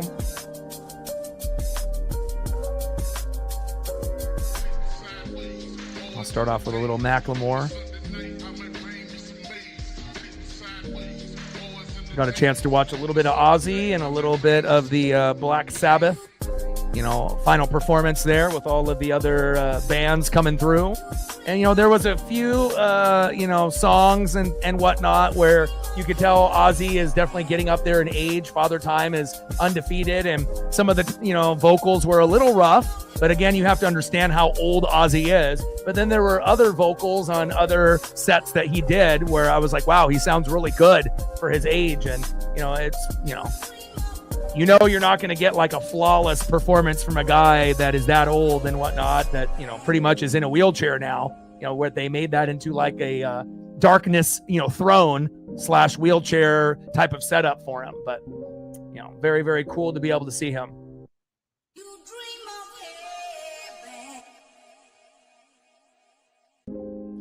Yeah, Razor hot as well. I mean, there's a few teams that kind of came out of nowhere. And again, it's just like the Mariners at the beginning of the year. I don't think anyone anticipated them doing what they're doing and, winning 9 series in a row, right? Yankees were in first, Mariners were in first, and all of a sudden the Blue Jays got extremely hot. So did the Astros. And then obviously the Rays had a nice little run themselves. Mets and Phillies have been good pretty much the whole year. No surprise there. Cubs have been great. You still got the Cardinals and, the Reds kind of creeping. And then obviously Dodgers have been king, but you still got the Padres and the Giants in that division as well. So there's been a little bit of movement in the American League, but not as much movement in the National League for whatever reason.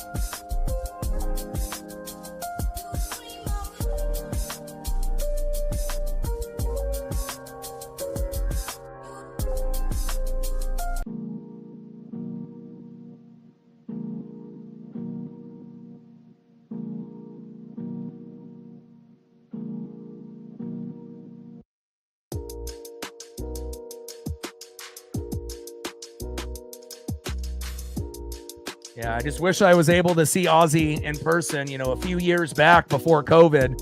Me and my best friend had, floor seats, and, like the meet and greet was like 500 and whatnot. And then COVID happened, and then he ended up having like, some type of medical issue, on top of that. And then they rescheduled the concert for a year later. And then something came up with like pneumonia, and he was able to obviously cancel that one as well. And after 2 years of trying to, make it happen, they decided just to refund everyone's money and whatnot. But that is one thing that I wish I was able to see live, even though it was at, Ozzy's kind of older, stage of his career and whatnot, but still it would have been awesome to see him live.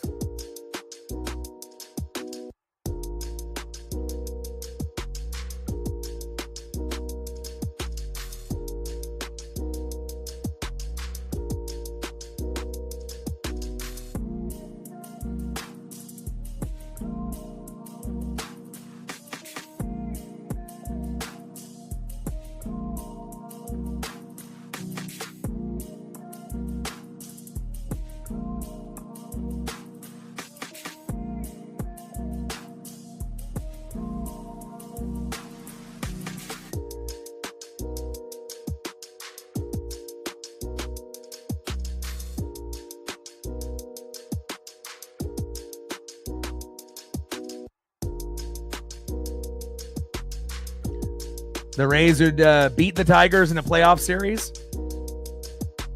I mean, the Rays have some quality players, and they have been playing well, but I don't think they would beat the Tigers this year. They've been hot, lately, but yeah, I don't know about that. That might be a little bit of a reach for Harold Reynolds there.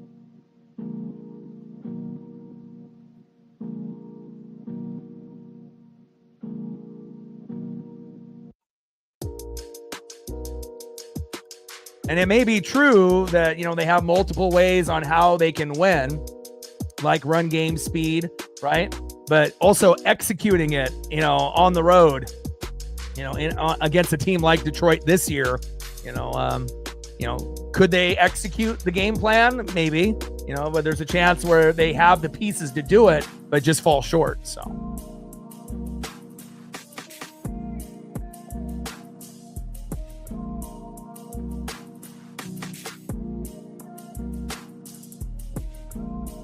Now, that would be a big upset if that were to happen.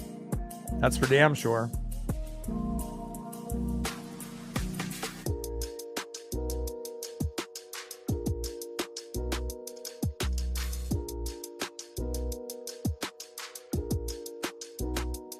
Right. That's true. No one saw the Diamondbacks. I agree with that. Yeah, that's true. Yeah, no one saw them beating the Dodgers in Atlanta 2 years ago. But also, you have to get hot at the right time, just like in any sport, like in the NFL or the MLB, NBA, NHL. So it's like you got to get to the dance, but you want to be playing your best ball right before the playoffs and, continue that hot streak. And, Corbin Carroll single-handedly, got them there and, stayed extremely hot and everyone was kind of coming together. But also you have to kind of hope for, kind of some epic meltdowns by the teams that were favored. Like with the Braves and the Dodgers. And, if you can punch them in the mouth early and win some games on the road and go up like 1-0 or 2-0, then obviously the Uncle Mo, the momentum is in your favor. And then you just take care of business at home like you normally do. And then that's how you end up winning a series against a team that maybe is better than you. But again, if you get hot at the right time, anything is possible. That is true.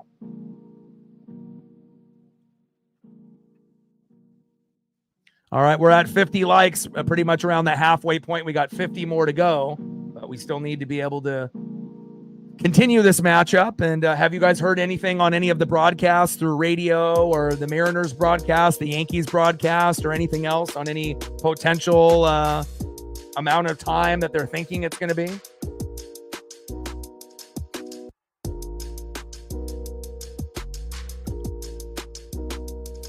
What do you want to see photo-wise? Anything else reflect, Captain? And we got to kill some time here anyways while we wait for the game to get going.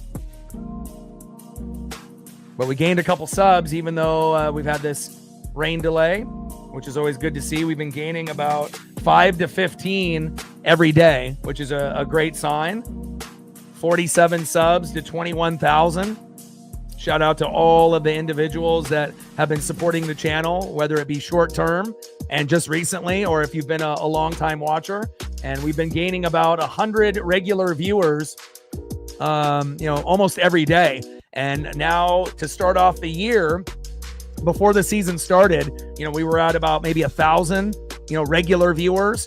Right now here, a couple months into the season, July 8th, we're at 3,700 regular viewers to the channel. And it seems like it's going up by 100 almost every day. So at some point, we're going to be at 4,000 and then maybe 5,000. And then we continue to keep growing at that pace. We've been able to get good age range from 13 to 17 all the way to 65 and up.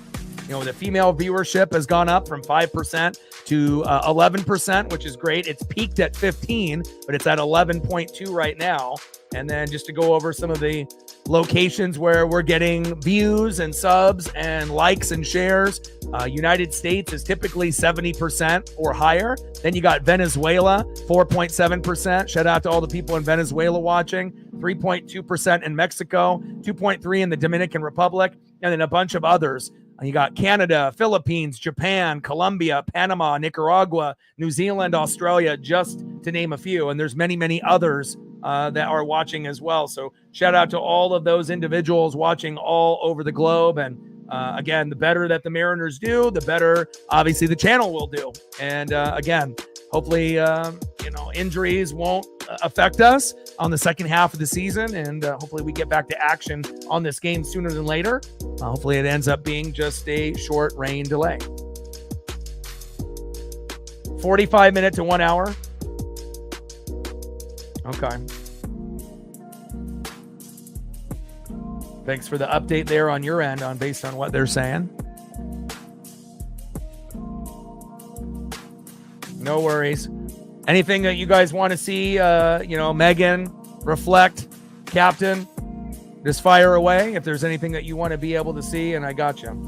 Obviously, we got some time to kill here until the game comes back on.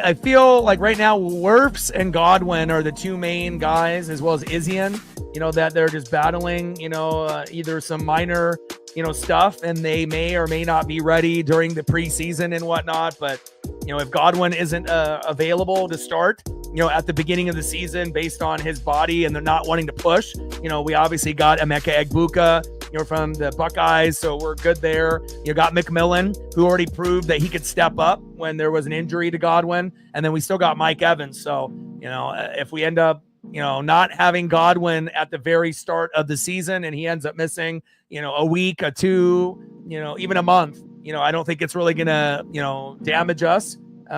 Considering the depth that we have on top of Cade Otton at tight end and Bucky Irving and Rashad White and Baker, playing like a top 5 quarterback lately. So, I haven't heard, I went and, went through some of the team websites and everything like there, but there hasn't really been anything new compared to what they've released within the last month, on his status and whatnot. So, I hope he's ready, right out of the gates, but I don't want them to rush him. And if for whatever reason they rush him and then he ends up having a minor injury and then he's out for a month, that's not going to help us out either. So, I'll definitely be monitoring Godwin very closely as we get into preseason, as well as the regular season. But I think I like our chances of winning the division 5 times in a row. The Falcons should be better than they were. They will challenge us. Saints are going to be bad. Panthers, are just trying to get out of the bottom, and they might be able to this year because of the Saints. So we'll see if the Panthers can get third, and Saints will end up being last in the division possibly. And then obviously you got the Rams and the NFC West are projected to be, the top team, but we'll see where the Niners and the Seahawks fall. And then you got a log jam, obviously, in the North with the Lions and the Packers and the Vikings. We know Bears more than likely will be last. And then in the East, you got the Eagles. And then, obviously, the Cowboys are going to be the Cowboys. And obviously, we know with the Giants, they are going to be the Giants. But Washington, you would assume with Jalen Daniels will be good again. And they should end up competing for the division with the Eagles in this year. But remember, just because a team was good, in the previous year does not necessarily mean that they're going to be good, this year. There could always be freakish injuries, or sloppy play. You just don't really know. You have kind of an idea, but there's always going to be a team that goes from worst to first, or from third to first, or from worst to second. So, and then obviously we'll see how the rest of the AFC plays out as well. We're in the top of the 5th with the rain delay, 0-0 Mariners and Yankees, runners on the corners at first and third with 2 outs, a 2-1 count to JP Crawford. And, we'll see where we go once we get back going here, probably in another 30 minutes or so, hopefully. Yeah, we're all waiting, and obviously waiting on college football as well. I saw that the Huskies have been signing some pretty big names, through college football. You guys are getting running backs and some key positions on offense and defense that have been popping up on my timeline. I imagine that you and your son and family have been keeping up on some of the new additions or new transfers that are, coming over, to the Huskies. And I definitely will be watching them very, very closely, in this upcoming season. All right, let's see if we can plug in a few more photos here.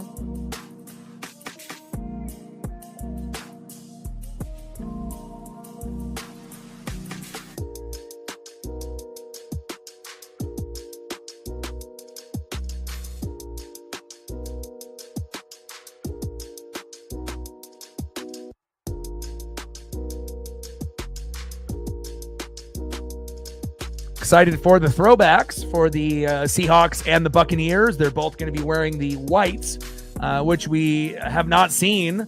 And it's going to be very interesting to be able to check those out. And again, throwback uniforms. Some teams have a better look than others. And definitely excited to be able to see the Seahawks rock their whites, and as well as the Buccaneers as well. And obviously there's been a few photos that have been circulating around on social media, and those are nice. Anytime you can end up wearing, throwback colors, obviously the colored jerseys are still going to be great as well. But sometimes, if you have the right simplicity with the whites, it really does pop, and it'll be definitely an eye turner and a head turner, when we end up getting those in the games in the regular season.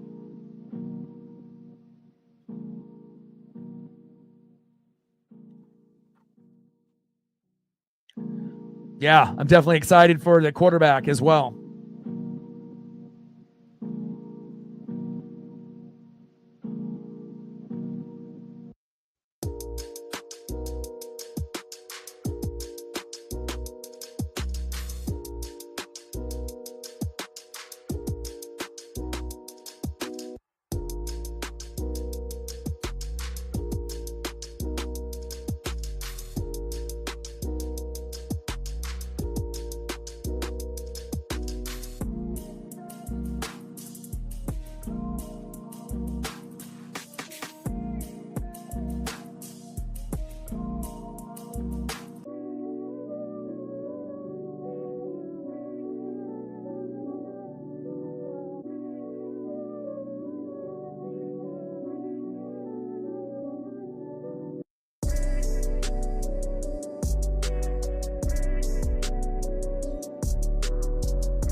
Yeah, I'm definitely ready for the NFL as well as the college football season. But again, when we're in baseball season, obviously the Mariners have my full attention, but I'm definitely ready for some football. Obviously, we know the NHL and the NBA are done, and obviously NASCAR is starting to wind down as well. And I'm definitely ready for some football. We're a couple months away. Can't wait.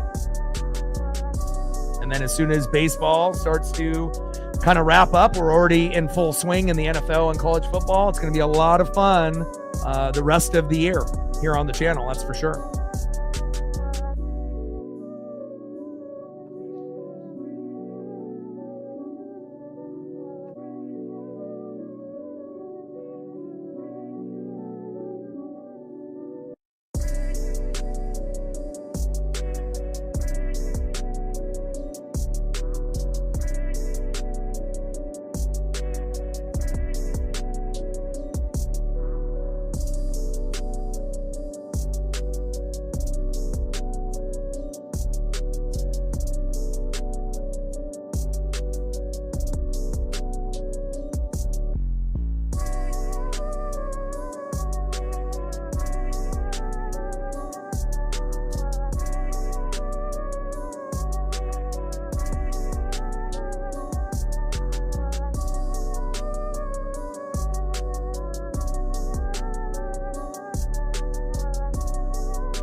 Yeah. Hopefully we'll be able to make a decent run. Dante Moore should be pretty fun to watch, and DeCorian Moore should be like a DeAnthony Thomas, LaMichael James type of talent. So we know how good Jeremiah Smith was, obviously, for the Buckeyes. Now we get, one of those type of players on Oregon, and it shows you if you're going to be going against the top dogs, whether it be Ohio State or Michigan, or even though Bama and Georgia may not be as dominant as they were a few years ago, they're still going to be top 5, top 10 teams more than likely at some point throughout the year. But you're going to have those athletes at the end of the day to be able to make those big splash plays. And I think that was one thing with Oregon.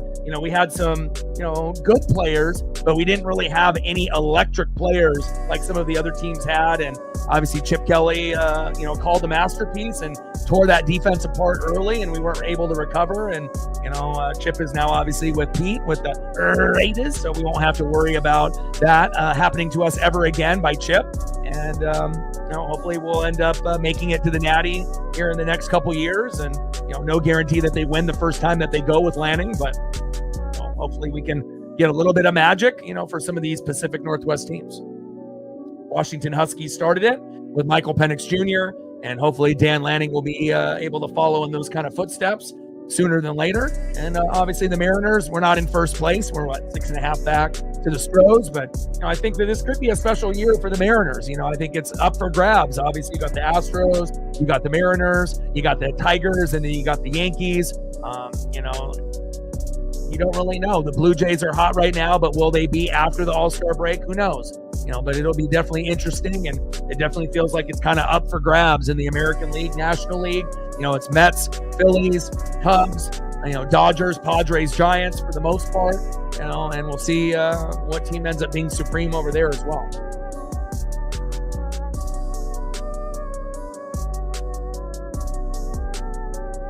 Let me know anything else you're going to want to see photo-wise, and hopefully we'll get back to the action here sooner than later.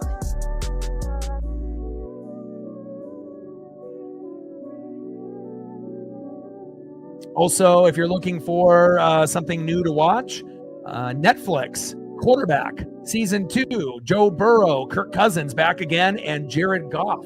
So I will probably end up watching some of that tonight. I'm still kind of catching up on a lot of stuff through Shark Week and Shark Fest, but that will probably be my next watch.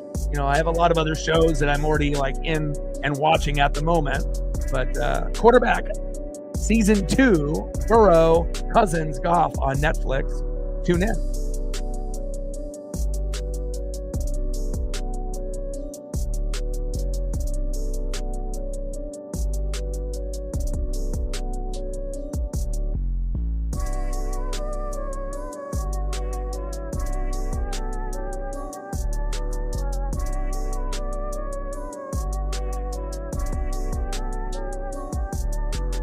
Seeing if there's any other updates or anything.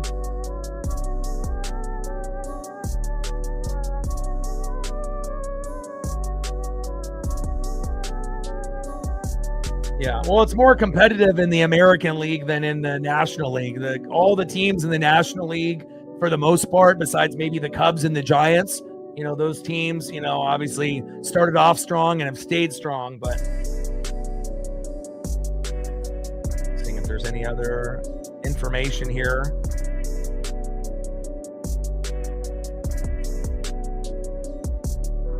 Every building, every stadium should, have a roof. That way you can make it retractable and whatnot. I mean, it's one thing if you're playing football, then rain, snow, sleet, sun, doesn't matter. But, especially for baseball, if you're going to be going through 6 months of the year and rain is going to be inevitable.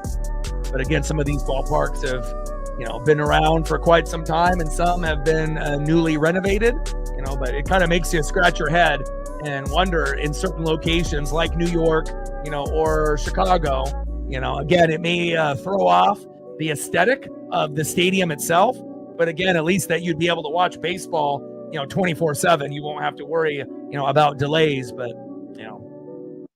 aesthetically pleasing, some of these stadiums are for sure, but I don't think anybody enjoys waiting 30 minutes to 2 hours for a rain delay. So Matt in the building, what's good?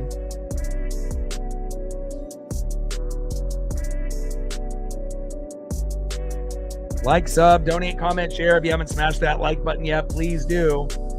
Help us get to 100 likes before the stream ends. Where are we at right now? We're at 54. We need 6 more to get to 60, and we need 46 more, now 45 more to hit the goal. And we're at 25 on the dono train, 75 to go.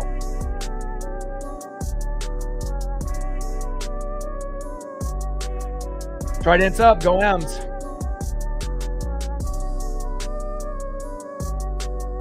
really wish they would have ended that last at bat to JP Crawford, or we should have ended up, stopping it, before JP was up, but to stop it at a 2-1. It's like they almost had a feeling that we were going to score there, and so they stopped it right before the potential RBI single potentially could have happened, but we'll see how it ends up going here. Delay is over. Okay. Where are you hearing that on? What broadcaster? Is that on radio? Is that through the Yes Network, through Root Sports? Let's go. Let's get back into the action.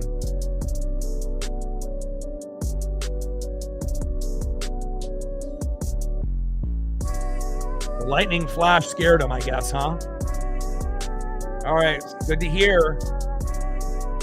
It's always good where we don't have to wait too long.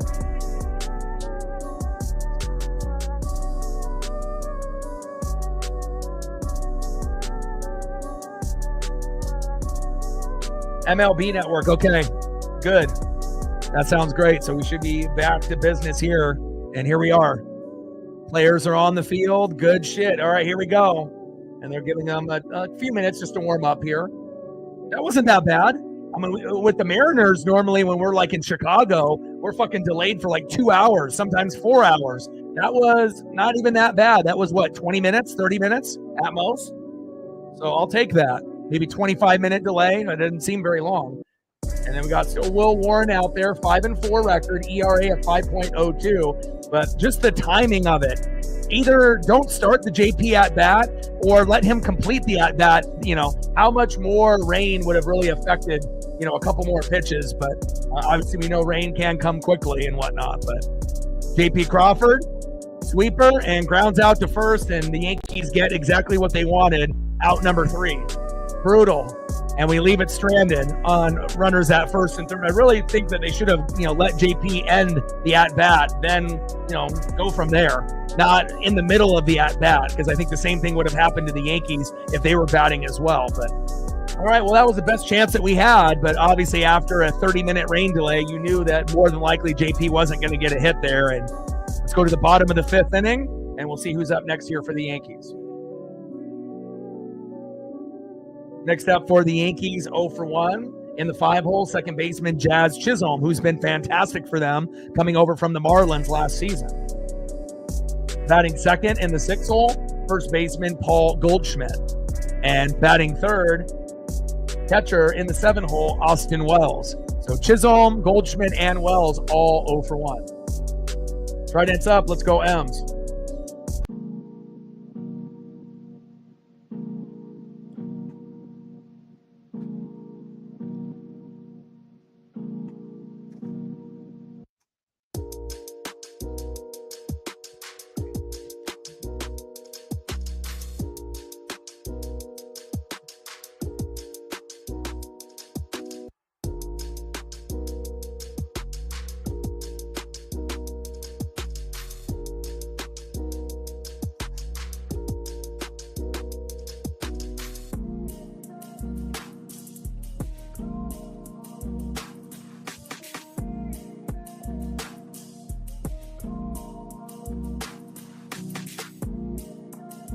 Anybody's game here today. And again, hopefully we can steal this first game. And if we do, we'll have a good chance of winning 2 out of 3. If we lose the first game, then we might only win 1 out of 2, unless pitching ends up being very, very strong, obviously, here in the next 2 games. And just a quick peek, obviously, as we move forward into tomorrow and Thursday. Tomorrow's game is on Prime, national broadcast, and it'll be Schlitter versus Logan Evans. So I'm excited about that. You guys know how much I love Logan Evans. But again, Logan pitches better at home than he does on the road. So there is a possibility that he gets fucked up tomorrow. And then obviously on Friday on MLB Network, it's Brian Wu versus Stroman. So if Logan can pitch pretty good, we'll see how it goes. But, I like the pitching options that we have at this point. First pitch to Logan Gilbert, takes a big swing and a miss by Jazz Chisholm, 0-1 count. 0-1 pitch, fouled off, low and away, no balls and 2 strikes. from Gilbert to Chisholm. Let's go, Logan. Wheel and deal, baby. And Jazz is at 244 average, 15 homers, 38 ribbies. For a guy that typically looks like a singles leadoff hitter, kind of looks like a J.P. Crawford or a D. Gordon in the box. But the difference is he's got much more power, in his swing than D. Gordon or J.P. Crawford ever did. 0-2 pitch, low and away. Splitter misses the plate by 2 feet. 82 miles an hour by Gilbert. 1 ball and 2 strikes with nobody on and no outs. We're in the bottom of the 5th, knotted up at 0. Yeah, good to see you, Matt. And we'll look forward to seeing you again. In play, and Chisholm flies out to Julio, a busy man today, 1 away.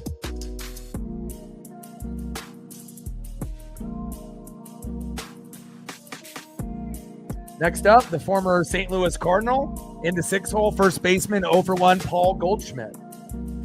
And it was pretty much a 2-for-1, getting Cody Bellinger and Paul Goldschmidt since Soto left and went to the Mets. So obviously there was money to be spent, and may not have the same impact as Soto had for the team last year. But again, you get a 2-for-1, based off the money. And obviously we'll see if the Yankees can end up getting back to the playoffs this year, which I assume they will. First pitch to Goldschmidt from Gilbert. Takes a strike looking right down the middle, 0-1 count. 0-1 pitch, crushed into left. Randy is right there, and that is a nice single by Goldie. Goldie on base now finally. Next up, in the 7-hole, catcher Austin Wells. First pitch from Gilbert to Wells. Takes a strike looking right down the middle, 0-1 count. Bottom of the 5th, 0-0 Mariners and Yankees after a 30-minute rain delay. We are back in action, and it definitely killed the momentum that we had, based on the timing of them calling the game in between the at-bat or J.P. Crawford. But hopefully we can fight through the adversity, and we can find a way once the starting pitchers Warren and Gilbert go out. Hopefully our bullpen won't have an epic meltdown, and theirs will, and we can end up winning this game 2-1 or 3-2 or something of that nature. Hell, at this point, we'll take a 1-0 victory like we did in the Luis Castillo start or the George Kirby start, our last 2 games.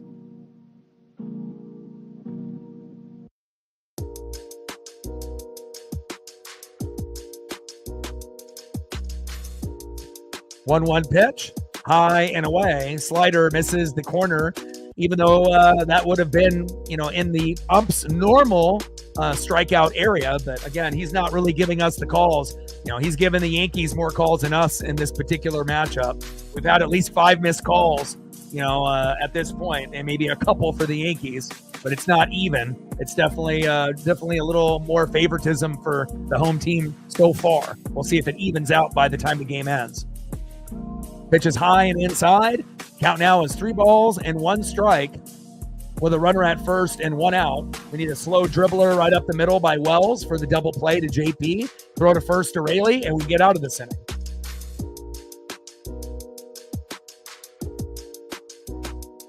Take care, brother. Look forward to seeing you during NFL and Oregon Duck season, college football.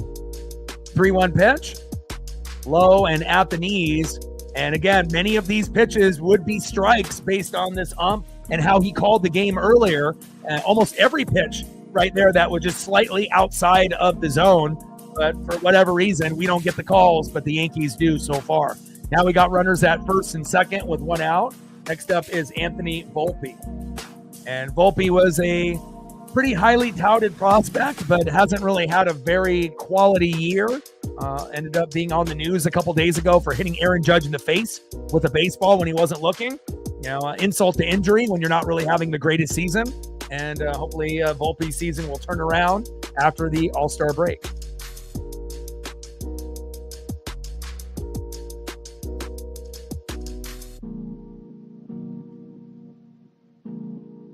Especially when Volpe is closer to 200 rather than 300 this season. First pitch from Gilbert to Volpe, high and inside, 1-0 count.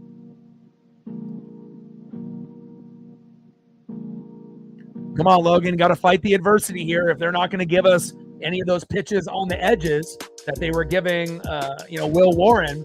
We just got to fight the adversity. This is not going to be a really high punch out K kind of game, for either one. They're both still stuck at 4. So kind of feels like it's a 4-7 kind of, K game, but we'll see how it goes here. But Logan is definitely being affected by the delay. You can tell. 1-0 pitch, high and inside. Tries to paint the corner, doesn't get the call again. 2 balls and no strikes with runners at first and second and 1 out. Volpe, 219 average here in 2025. And Cal's like, hey, they're not going to give us those calls that they're giving Wells, obviously catching on the other end. So you're going to have to figure out what we're going to do with that Warren to Wells connection and the Gilbert to Raleigh connection. 2-0 pitch, takes a strike looking right down the middle. Can't get that one wrong. 2 balls and 1 strike with runners at first and second and 1 out. And this is the biggest threat the Yankees have put on the Mariners up to this point in the game. Each pitcher has 4 Ks. We had a 30-minute rain delay, which definitely hindered our chances of getting on the board by stopping J.P. Crawford's at-bat in the middle of his at-bat, but hopefully we can recover. And Volpe grounds out into the fielder's choice. Wells is out at second. Goldschmidt to third. All right, now we got runners at first and third with 2 outs. Here we go, Logan. Logan Gilbert on the mound. And in the box, 9-hole hitter, third baseman Oswald Peraza, 0 for 1. And we should be able to get Oswald out. M's for life, baby. Trident's up.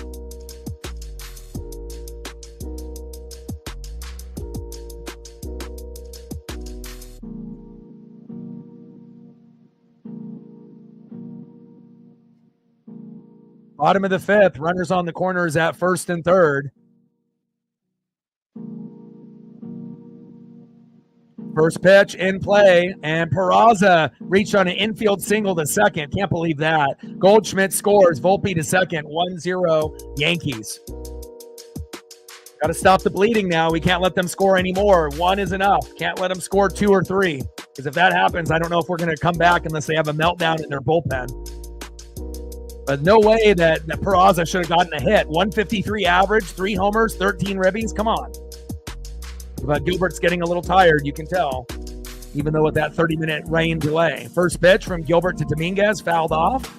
Low and away with the slider. 0-1 count. Yeah, error on Young there. Bobbled it.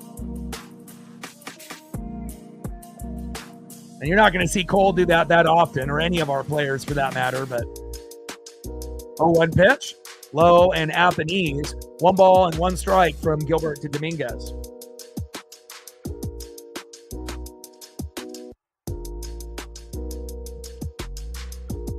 Good chance that Cole will make up for it in the batter's box before the game is up.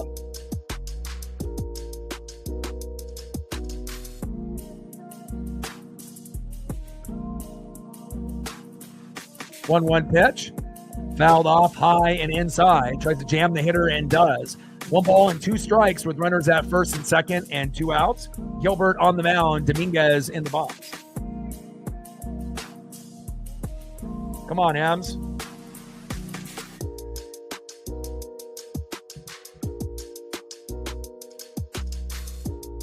Get out of this inning, baby.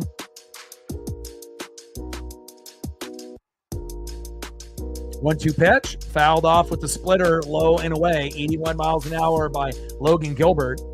Bottom of the 5th, runners at first and second with 2 outs. Yankees with a 1-0 lead, and their 9-hole hitter, Oswald Peraza, ended up hitting an RBI single, which is kind of shocking.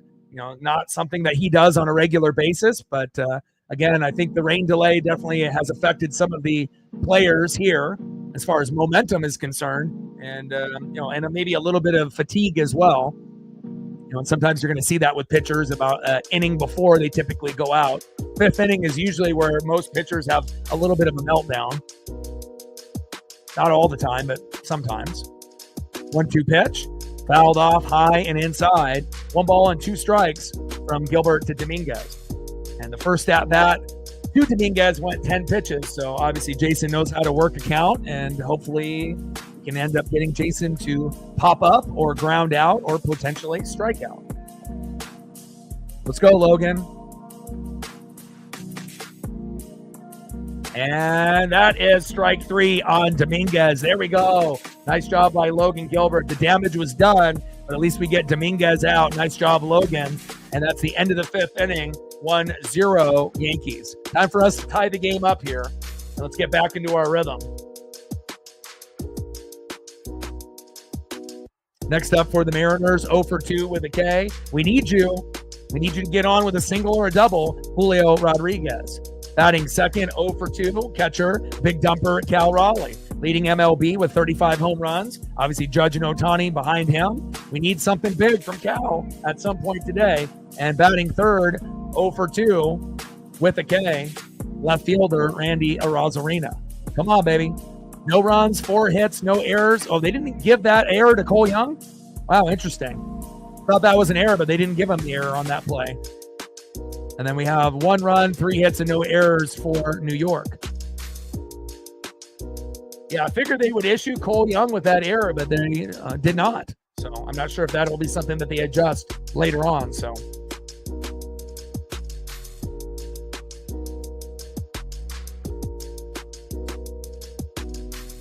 Yeah, it looked pretty routine. It looked like an error. You know, it didn't look like a play that was just kind of a wild, crazy play. But, you know, we'll see if they make that adjustment as the game goes on based off like the replay officials, you know, in New York and everyone else that's watching the game, if they make that adjustment. But at least we have, 4 more innings, 6th, 7th, 8th, and 9th to try to be able to battle back. And, you know, even if it ends up being a 2-1 victory, you know, I know that any Mariner fan at this point will take that, but we need to have good production at the top of the lineup. And we also need to have some of the guys step up on the bottom of the lineup as well. And hopefully we get it here in this inning in the top of the 6th.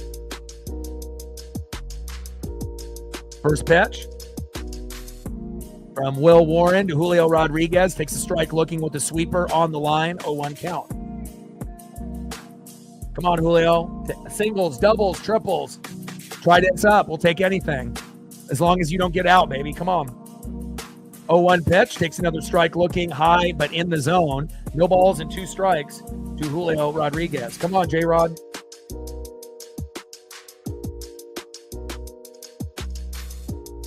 Yeah, I like Rivas too.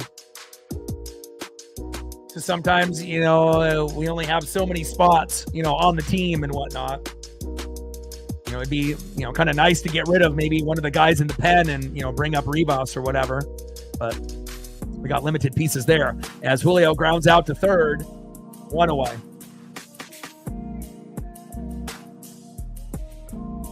Next up for the Mariners, 0 for 2, big dumper, Cal Raleigh.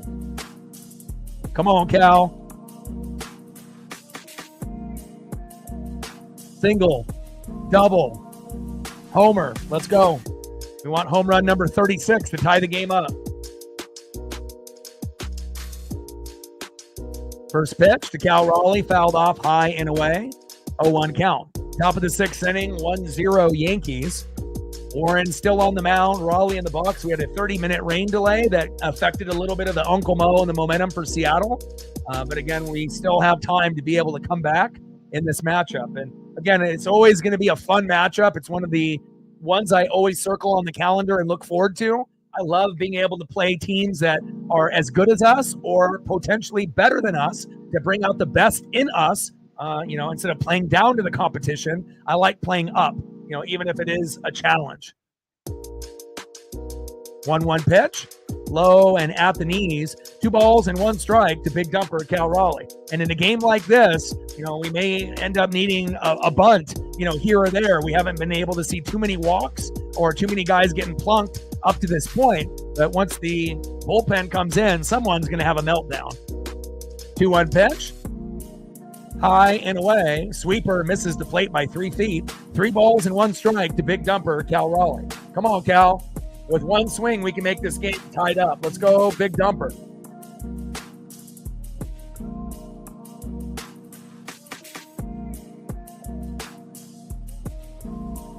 Three-1 pitch, and good eye by Cal, and that is a walk. Nice job, Cal. And maybe this will be the guy that gets a 2-run jack to get us on the board. Next up, Randy Arozarena. I mean, had a time where he hit 5 home runs in 5 games, 6 home runs in 7 games, and let's see if Randy can keep his hot streak alive. Randy has been very, very good as of late.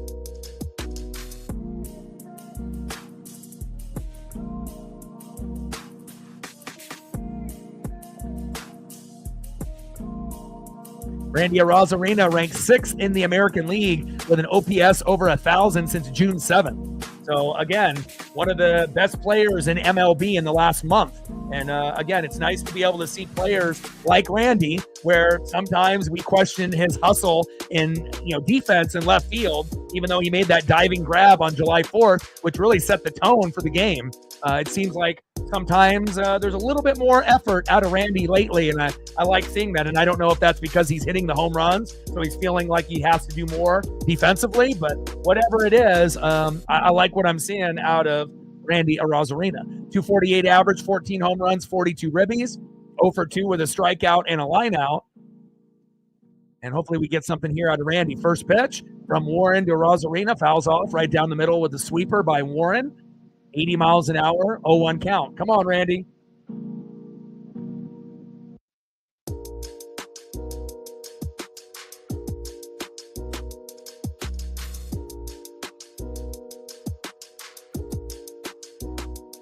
Wow, Yes Network is doing zoom-ins on Cal's big dumper. I guess that's where the broadcast is going for the Yes Network, huh? They don't call him big dumper for nothing, baby. 0-1 pitch in play, and fielder's choice. The third, Raleigh is out at second, 2 away.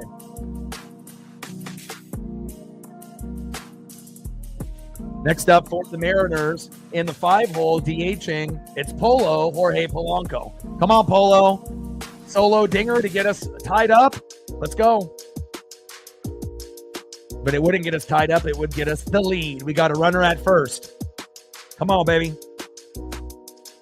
Like, sub, donate, comment, share. If you haven't smashed that like button yet, please do. Help us get to 100 likes before the stream ends. And we're at 25 on the dono train, 75 to go. Top of the 6th, runner at first with 2 outs, 1-0 Yankee lead with a Peraza RBI single. First pitch from Warren to Polo, low and away. Changeup missing the plate by 2 feet, 1-0 count. 5 more likes to 60, baby. Let's go. 1-0 pitch, low and away. 4-seam fastball misses the zone, 93 miles an hour by Will Warren.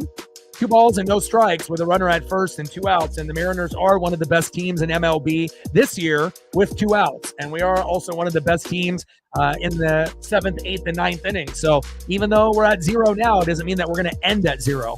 And hopefully we can find a way to get, walked a couple guys, maybe a couple guys get hit, but they don't get injured.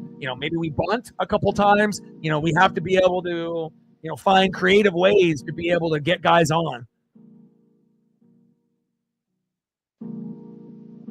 Let's go, Polo. Top of the 6th, runner at first with 2 outs, 1-0 Yankee lead. And with 1 swing, we could be up or be tied. Come on, Polo.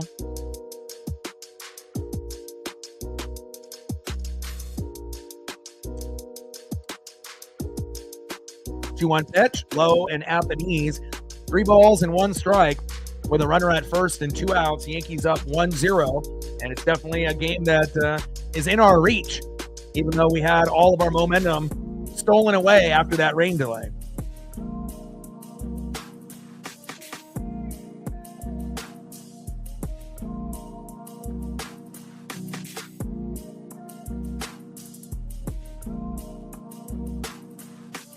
But so far, a great performance by both pitchers. Again, it's just unfortunate that the 9-hole hitter got Logan, but, it is what it is. 3-1 pitch, and here we go. Another walk. I like it. 5-pitch walk to Polo by Warren. Now you can tell he's starting to lose a little bit of his Uncle Mo and momentum. All right, here we go. Runners at first and second and 2 outs. This is the best chance that we've had, since a few innings ago. Next up, 6-hole first baseman Luke Raley. And again, we've seen Luke, being able to get to first, bunting to third. But obviously with 2 outs, that would not apply here. But hopefully Luke can slam this in between the gap or hit a 3-run jack so that way we can get the momentum back and take the lead. Come on, Ems. Let's go, Luke. And again, once starting pitching goes out, the game resets, starts over. And again, we'll see what kind of meltdowns we might have by both teams.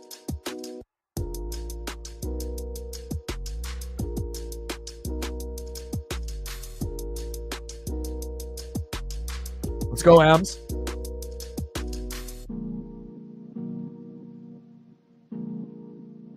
Five innings pitched, 4 hits, 2 runs, 1 walk, 9 Ks. Warren, that was on May 14th.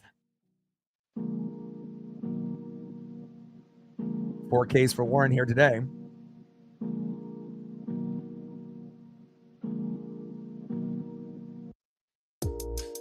And they're going to take Warren out, and they're making a substitution with Hill. All right, so Warren's day is done.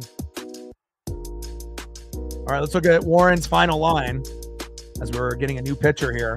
All right, so 5.2 innings pitched, 4 hits, no earned runs, 2 walks, 4 Ks, 85 pitches, 56 strikes with a 4.70 ERA.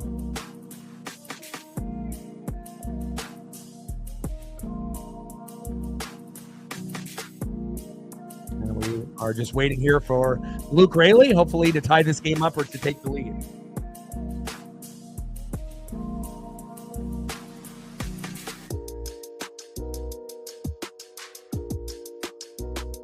Tim Hill coming on here shortly. And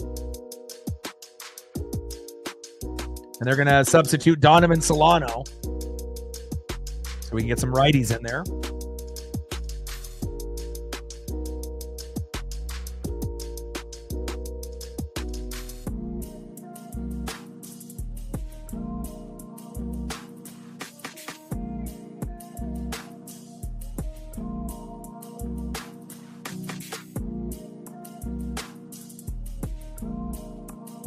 First pitch to Solano, fouls it off, 0-1 count.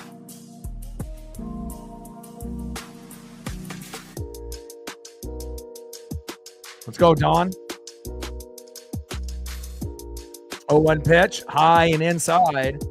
1 ball and 1 strike from Hill to Solano. Let's go, Don. Keep this rally going with 2 outs. And down goes Solano for out number 3. Tough. Man, it's hard to be able to get into a rhythm after a rain delay. Let's go to the bottom of the 6th, see who's up here next for the Yankees, and we'll see if we make any changes with Logan Gilbert or not. Next up for the Yankees, sitting in the 2-hole, 0 for 2 with a K, right fielder Aaron Judge. Batting second, 1 for 2 with a K. In the 3-hole, center fielder Cody Bellinger. And batting third in the 4-hole, DHing Giancarlo Stanton, 0 for 2 with 2 Ks. Trident's up. Let's go M's. And let's take a look at Logan Gilbert's line to see where we're sitting, if there's going to be a change or not. His pitch count is too low at this point. 5 innings pitched, 3 hits, 1 earned run, 1 walk, 5 Ks, 73 pitches, 52 strikes, 3.25 ERA. So he will pitch, this inning and potentially next inning, maybe. I guess it kind of depends on what the score is and what happens here. And if you're just tuning in, 4 hits for the Mariners, 3 for the Yankees. Peraza reached on an infield single to second. Goldschmidt scored from third, and that was in the bottom of the 5th, 1-0 Yankees. So it's been pretty much a pitcher's duel up to this point, and then we had a 30-minute rain delay, but we still have a chance to be able to come back and try to win this game. Yeah, it's going to be tough.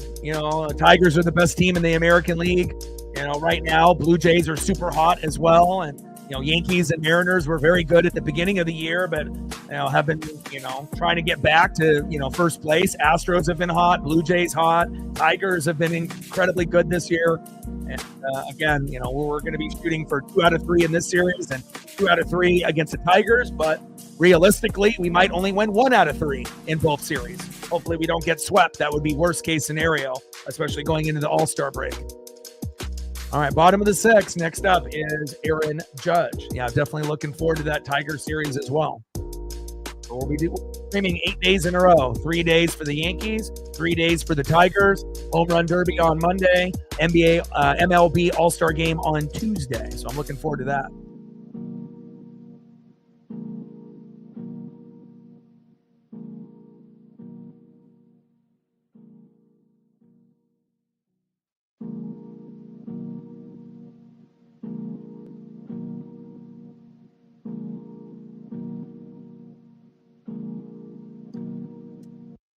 First pitch to Judge, and he singles to center. That was way too quick. Aaron to first. Next up, center fielder Cody Bellinger.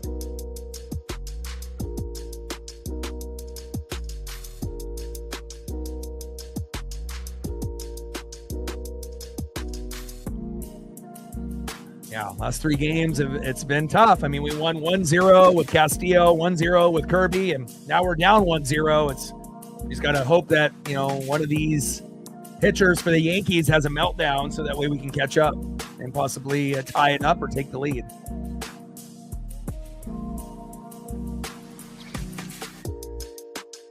Yeah. But you guys got the best pitcher in the game in Skubal, so you guys are just fine.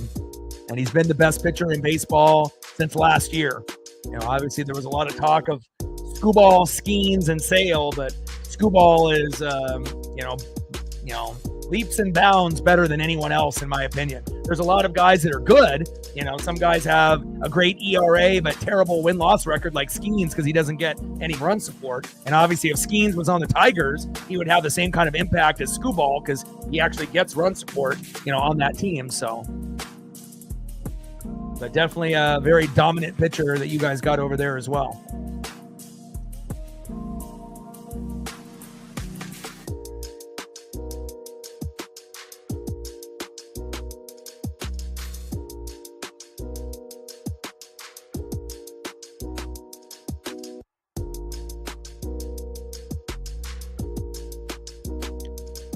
One-0 pitch, back, see ya! Wow, Giancarlo Stanton, 401 feet. Judge and Bellinger score, and this one might be over.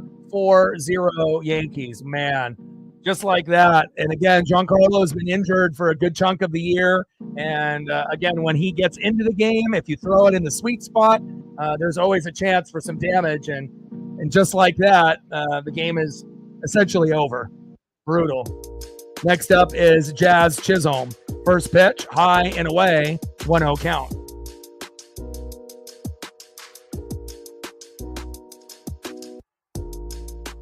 I mean, it is possible that we have a rally or a run at some point, but to get to 4, that might be asking too much. I mean, we might be able to get to like 2, but 4, we would need one of the biggest meltdowns by one of their pitchers. 1-0 pitch, high and away. 2 balls and no strikes from Gilbert to Chisholm Jr.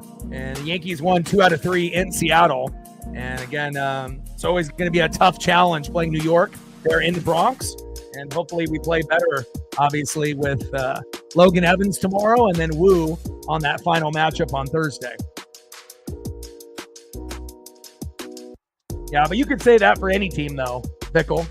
If a team doesn't hit a home run, at least one, they're definitely going to be, easier to beat, and that goes with any team. Most teams are going to need at least a homer, at least one, possibly 2 or more, depending on if they're solo jacks or something big like that. So bottom of the 6th, 4-0 Yankees. Gilbert on the mound, Chisholm in the box. 2-0 pitch, low and at the knees. And now Logan is completely flustered. You might as well pull him now. 3 balls and no strikes.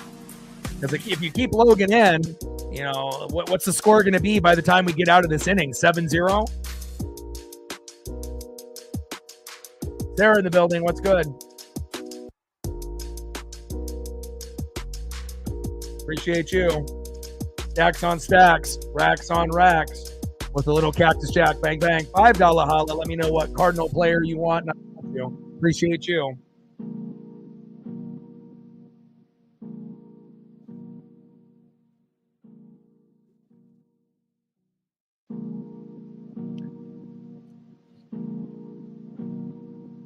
And Chisholm walks. Next up is Paul Goldschmidt.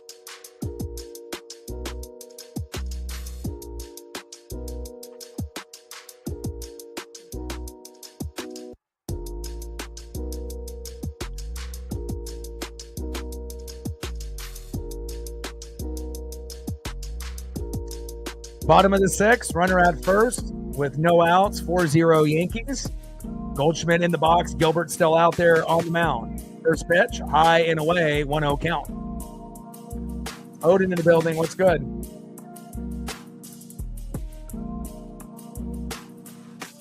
Oh, he's injured. Been injured almost a good chunk of the year. And Miller is nowhere near being the best pitcher on the staff.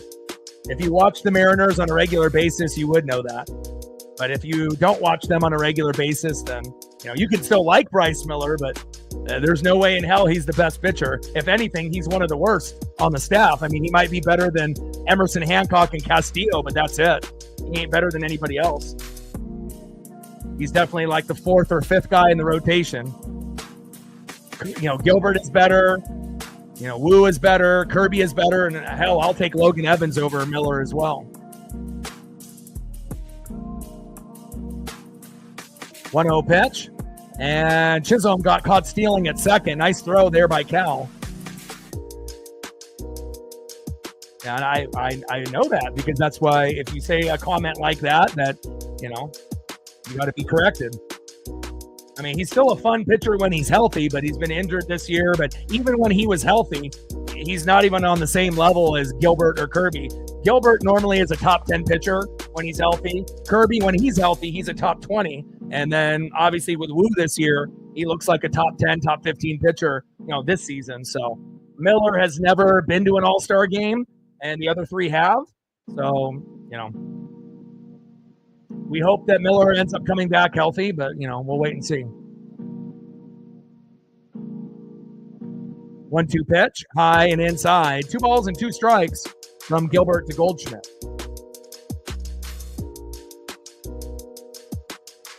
It's more than just ERA, though. The ERA does not dictate if a pitcher is good.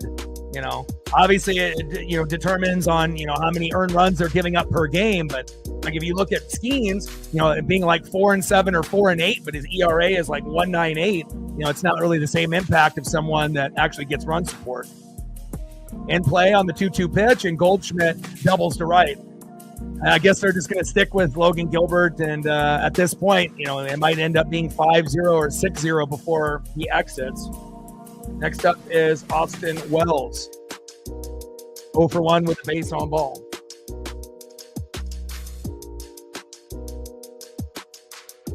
Yeah, that would be dope.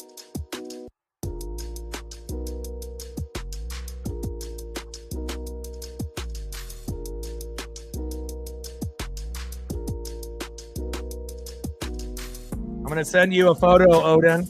It's Black Sabbath's first photo ever from 1968.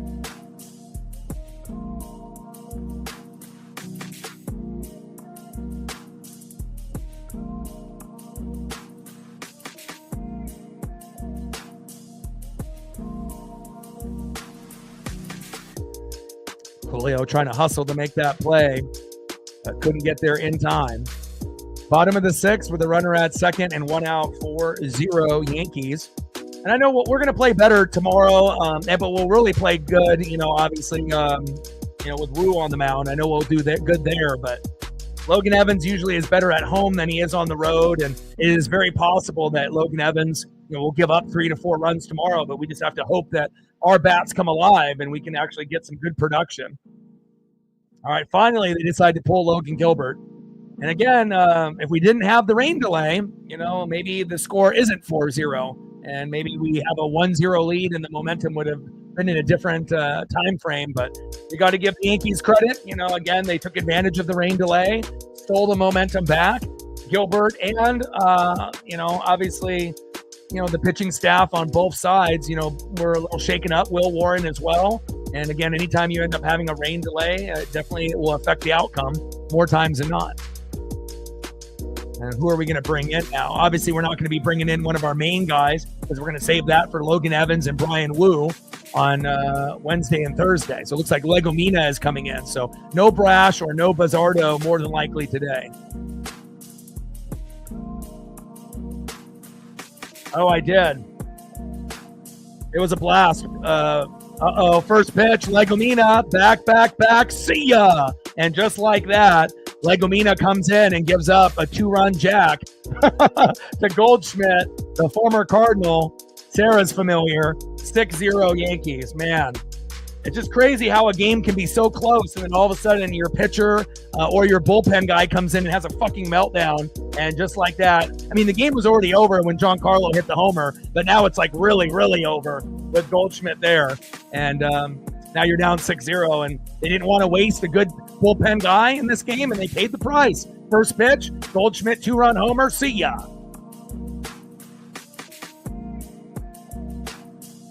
Next up is Anthony Volpe. And Wells was the one that homered, not Goldschmidt.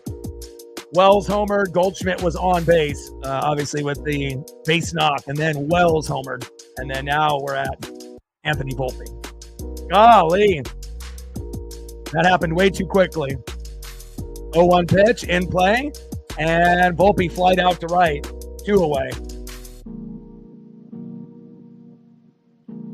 And here's the guy that started it all, 1 for 2 with an RBI in the 9-hole, their worst hitter, and he was able to get an RBI single on Gilbert to make it 1-0, Oswald Peraza.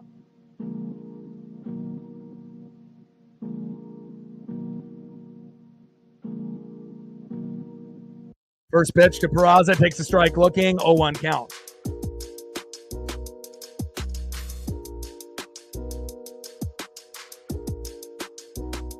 We'll be better tomorrow and on Wednesday. Hopefully we can still try to win 2 out of 3, but realistically it might be 1 out of 3. That Woo start might be the one that we win. Unless Logan Evans pitches lights out like he does at home, and if he does, we'll have a chance tomorrow, and it won't be like this. 0-2 pitch, high and inside. 1 ball and 2 strikes to Peraza.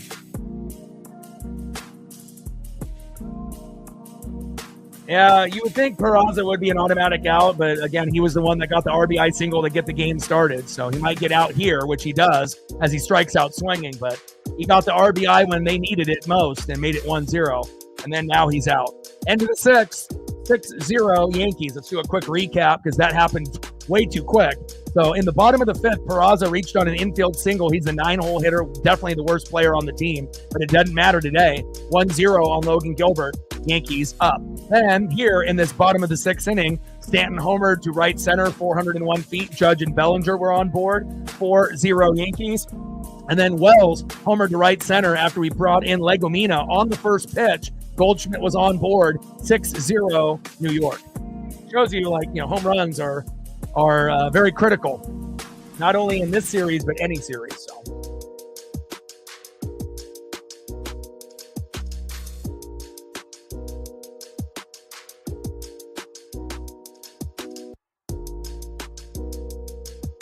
Next up for the Mariners, 0 for 2 in the 7-hole, Dominic Canzone.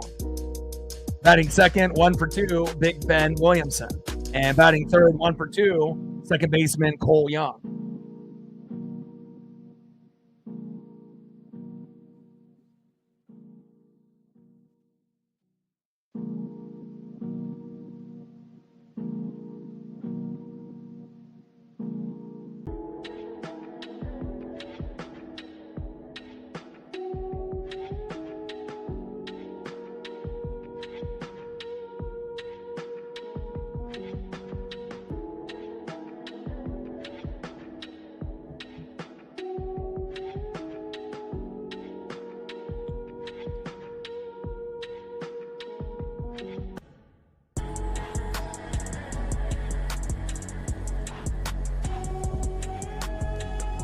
Yeah, man, it's tough, dude. I feel you.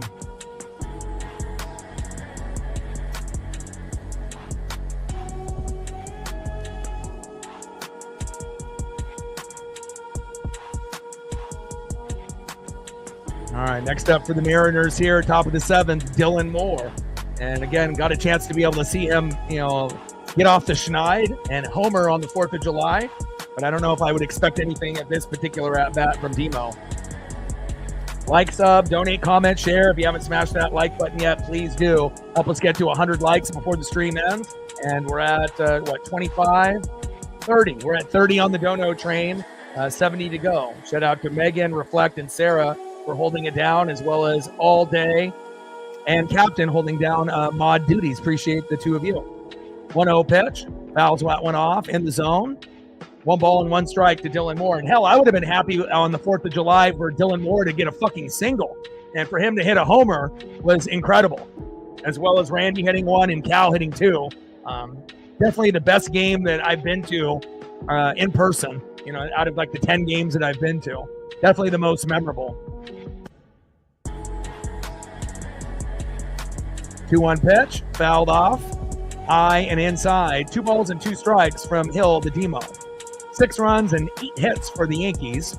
And again, it was 0-0 for the longest time. And then the RBI single by Peraza made it 1-0. And then when we were going to tie the game up, more than likely, they stopped JP's at bat with like a 2-1 count. And that pretty much stopped any kind of momentum that we had with runners at first and third. And Demo grounds out, throw to first, 1 away. Next up is Ben Williamson. First pitch to Ben Williamson, high and inside with the 4-seam fastball, 1-0 count. Come on, Big Ben. And at this point, I just want to see effort. Logan Evans, subpar 3 ERA, 2.96, 45 innings pitched, baby. Let's go. And I really love Logan Evans.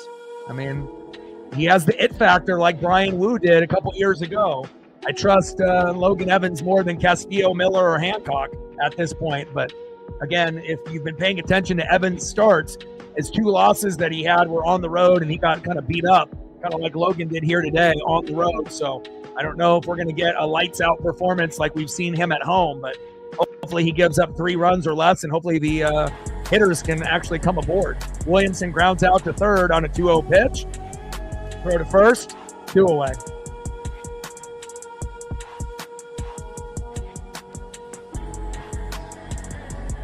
Next up for the Mariners is Cole Young. First pitch from Hill to Young, takes a strike looking, right down the middle, 0-1 count. Let's go, Cole.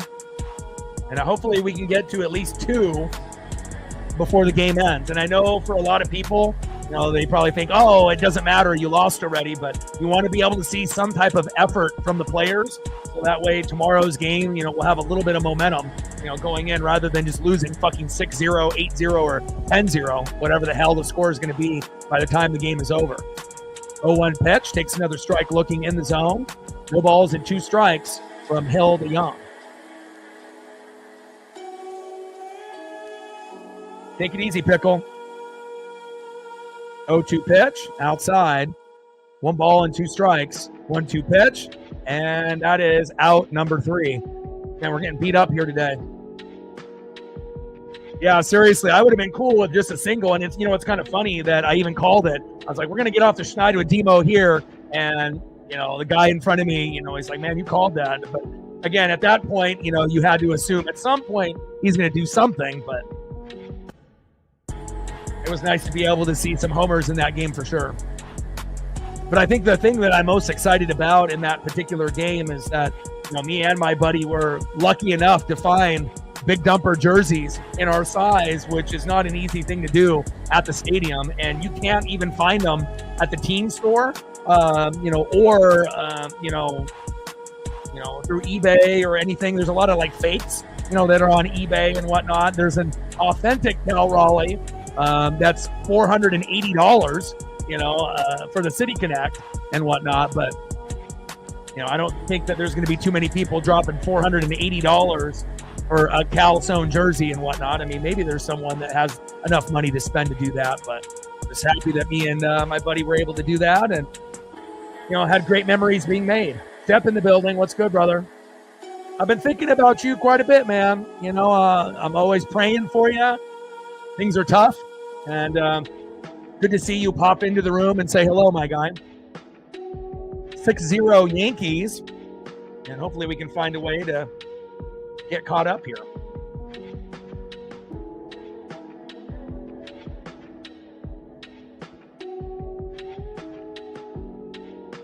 Yeah, but if you're talking about a normal fan, like a normal person is not dropping more than $200 on a jersey.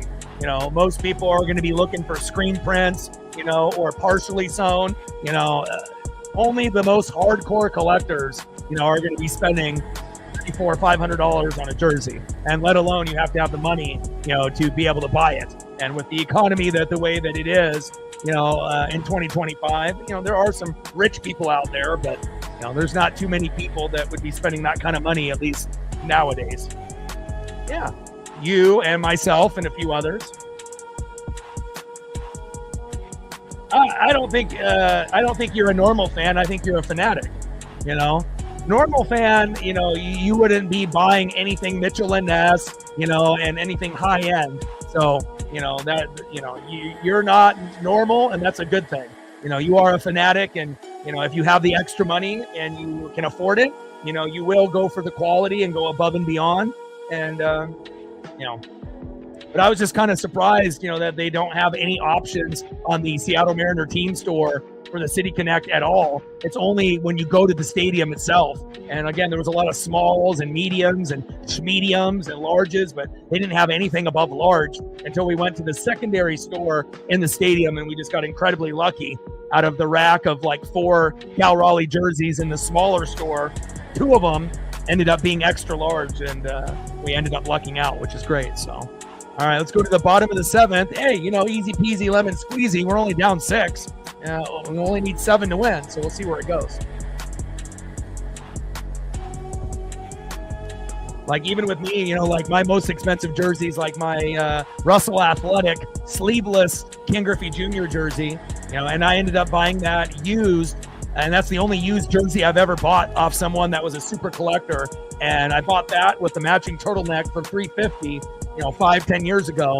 It's worth probably $500 to $650 now. Most people on eBay list that Ken Griffey Jr. jersey from '97 with no sleeves for about $500, and I've never seen the turtleneck that's matching with that jersey ever. And so I imagine that piece alone, the turtleneck, is worth $100, $150. So, not very many people own a Mitchell and Ness or something of that caliber. And if you do, you are definitely a special collector, a hardcore collector at that. First pitch to Dominguez from Legomena, still in there after giving up that big bomb to Austin Wells. 0-1 count. 0-1 pitch, fouled off right down the middle. No balls and 2 strikes from Legomena to Dominguez. 0-2 pitch, high and away. 1 ball and 2 strikes to Jason Dominguez.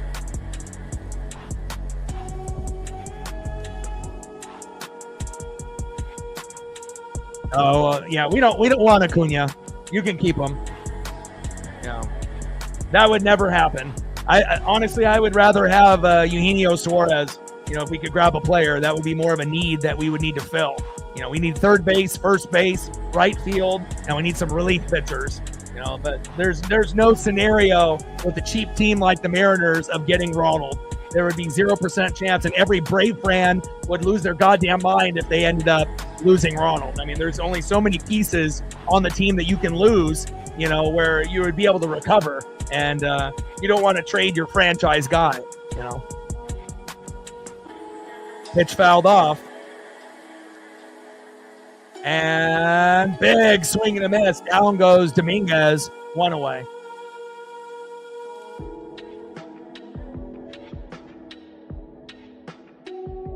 Next up for the Yankees, 1 for 3 with a run and a K, Aaron Judge. He's kind of good. First pitch high and away to Aaron Judge, 1-0 count.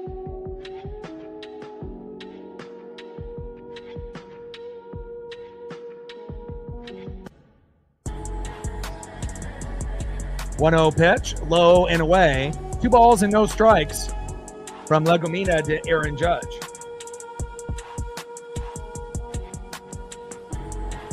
2-0 pitch. Big strike looking, high and inside. 2 balls and 1 strike from Legomena to Judge. 2-1 pitch. Tries to jam the hitter at the hips. And Judge does not bite. 3 balls and 1 strike to Aaron Judge.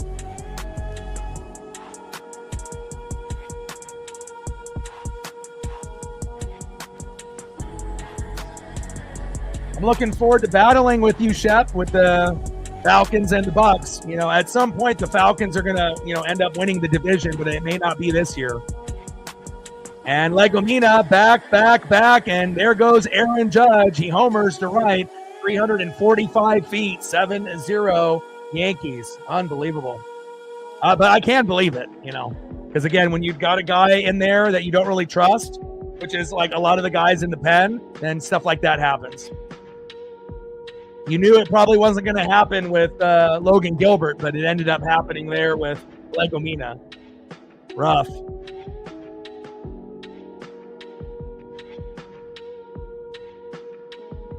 Man, make the bleeding stop. This should be much more competitive than what it is here, but that's where we're at right now. That's what happens when you bring in a guy that's not trustworthy. But again, they weren't going to put in one of our good guys, like Brash or, Bizzardo when we're down 4-0 or 5-0. You're going to want to save those for potentially these next couple games. But the problem is that if you put in, guys that are shaky, you're going to go from 4-0 to 6-0 to 7-0 to 9-0 to 12-0. And, that's the type of strategy that, if you had better bullpen guys, then you would have better options instead of just giving up on the game when the game was 4-0 and just saying, nope, we're not going to use any of our good players. We pretty much lost and we're not going to try to win the rest of the way. And I don't really like that type of coaching or managing, but that's what we're getting. Well, you're going to get second in the division, but we're winning the division unless we have major injuries. We're going for 5 in a row. And again, our team at this point is better than yours, but you're going to be better than the Saints and the Panthers. And hell, the Saints might end up being last in the division this year. And Bellinger gets a nice single to right. And make the bleeding stop here. Nice base knock by Bellinger there. Next up is Giancarlo Stanton. Is he going to homer again? Who knows? Maybe.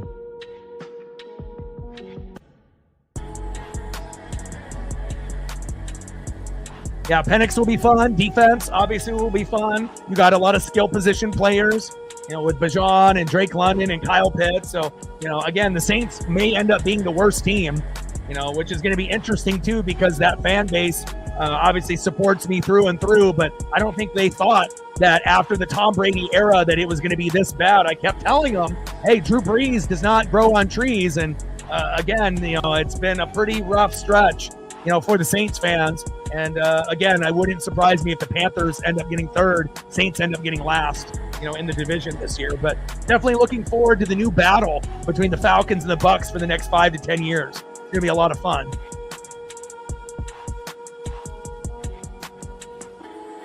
One-two pitch, and that one is fouled off with the sweeper. 1 ball and 2 strikes from Legomina to Stanton.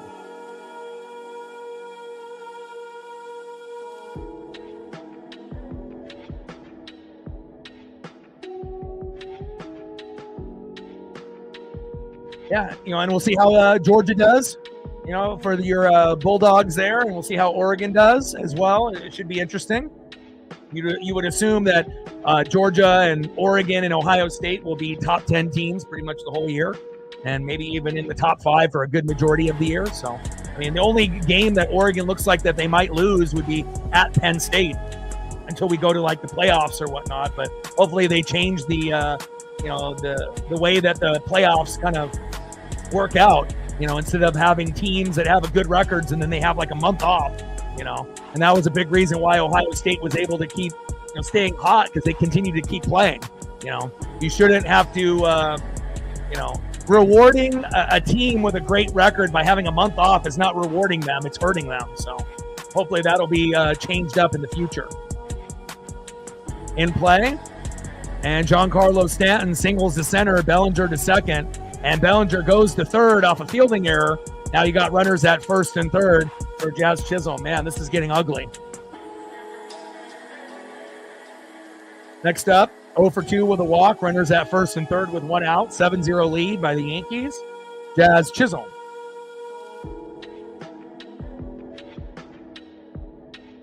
I think NFC West, I got Rams winning the division, and then we'll see what happens with the Niners and the Seahawks. But again, we'll see how it works out. Seahawks could end up being, 9-8, 8-9. worst case scenario for them, maybe 7-10. Best case scenario for them, maybe 10-7. If everything went right for them, maybe even 11-6. But I mean, if the Seahawks were to go 11-6, that would have to mean that there's a lot of major injuries on the Rams and the Niners to get there. But I mean, at least at this point, it kind of feels like it would probably be Rams 1, Niners 2, Hawks 3, and then Cardinals 4 until Seattle, gets more, depth on their roster and whatnot. But again, maybe Seattle gets second in the division if the Niners have injuries or the Rams have injuries. But I think just based on how the rosters sit at the moment, that's what it kind of looks like, at least on paper right now, And then obviously Eagles 1, Commandos with Jaden Daniels 2, but it wouldn't be shocking if the Commandos ended up winning the division at some point with Daniels. It could happen, even though the Eagles are very deep. And then Cowboys 3, Giants 4, and then you would assume Lions 1, and then probably Packers 2, Vikings 3, or Vikings 2, and then, to go from there. 0-1 pitch, and Chisholm doubles to right. Bellinger scores 8-0 Yankees. Well, they're just going to let this score keep going up and up, huh? Next up, 2 for 3 with 2 runs. Paul Goldschmidt. I mean, hell, at this point, he might as well homer too, and then it'll be 11-0. But again, this is what happens when you bring in a pitcher from the bullpen that you don't trust, and then you just let him stay out there. And then the game gets worse and worse and worse. Brutal. Agreed. Legomina does stink. Snyder stinks. Legomina stinks. I mean, Trent Thornton kind of stinks. I mean, if it's Brash and Bazardo and Munoz, awesome. Everyone else, a liability. I mean, Jazz has been pretty good in the regular season for the Yankees last year and this year. He wasn't the greatest player in the playoffs, but again, once they got to the World Series, it was kind of tough. You knew that, when you're going against a team like that, the Dodgers, you needed, everyone thought that the pitching and defense was going to be won by the Yankees, but it was won by the Dodgers, and that's why they won the World Series. So, man. All right, Juan Burgos coming out. And maybe they should have went with Juan Burgos first, instead of bringing in Legomina, but.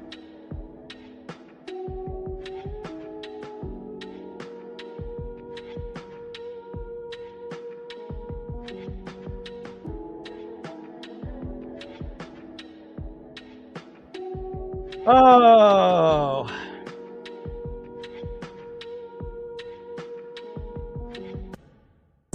Yeah, we got a few guys that definitely have been stinking it up lately too, for sure.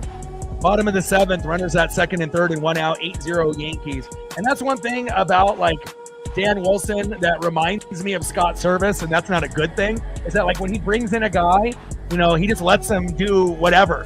If they play good or bad, it just he just leaves them in there.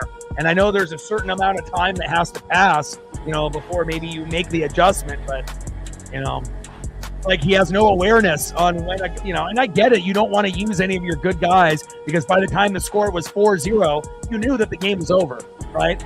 But again, it could have been a little bit better, if you brought someone that was halfway decent in and maybe the game ends up being 5-0 instead of 8-0, and then maybe we score 2 or 3 and then lose 5-3.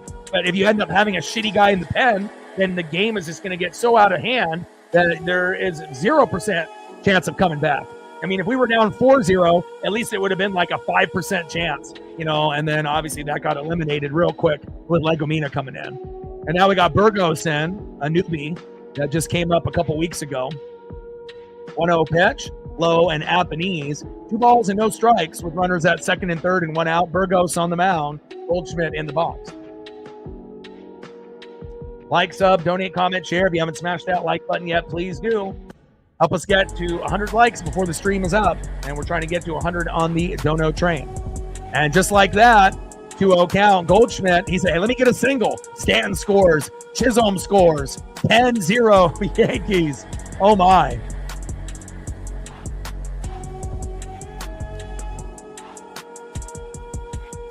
Next up, Austin Wells. Might as well have him hit a homer here and make it 12-0. But the good thing is if we get the Yankees to go off in a game like this, there's a good chance that they won't go off tomorrow. right? And obviously we got Brian Wu on the bump on the last game. So, maybe getting all of these runs out here today will end up leading to a game that will be under 5 tomorrow. And if it ends up being under 5 tomorrow, then we might actually have a chance if Logan Evans gives up 3 runs or less and the bats fucking show up.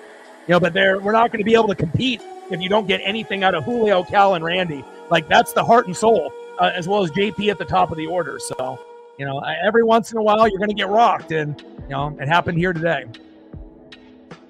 And it shows you what a rain delay will do. Every time we have a rain delay, we lose. We've never won with a rain delay. We play the White Sox with a rain delay of 4 hours, we never win. We'll still end up losing like 1-0, even if it's low scoring. But if you look at every single rain delay we've had, this year, we've never won. So even if it ends up being a small rain delay like today, 30 minutes, even 30 minutes is too long for us, based on the momentum and the Uncle Mo. So it could be a 30-minute rain delay like today or 4 hours like the White Sox. We do not play well with rain delays. We have not won a game with a rain delay all year. So hopefully we'll be able to break that curse at some point. And we finally get out number 3, Julio Rodriguez there in center field. No problem, man. We only are down 10, right? We need, 5 runs in the 8th and 5 in the 9th. Easy peasy lemon squeezy. And then if we end up getting 5 in the 8th, all we need is 6 in the 9th, and we can win 11-10. No problem. Oh, brutal. Next up for the Mariners, 1 for 3, J.P. Crawford. Batting second, 0 for 3 with a K, Julio Rodriguez. And batting third, 0 for 2 with a walk, big dumper, Cal Raleigh.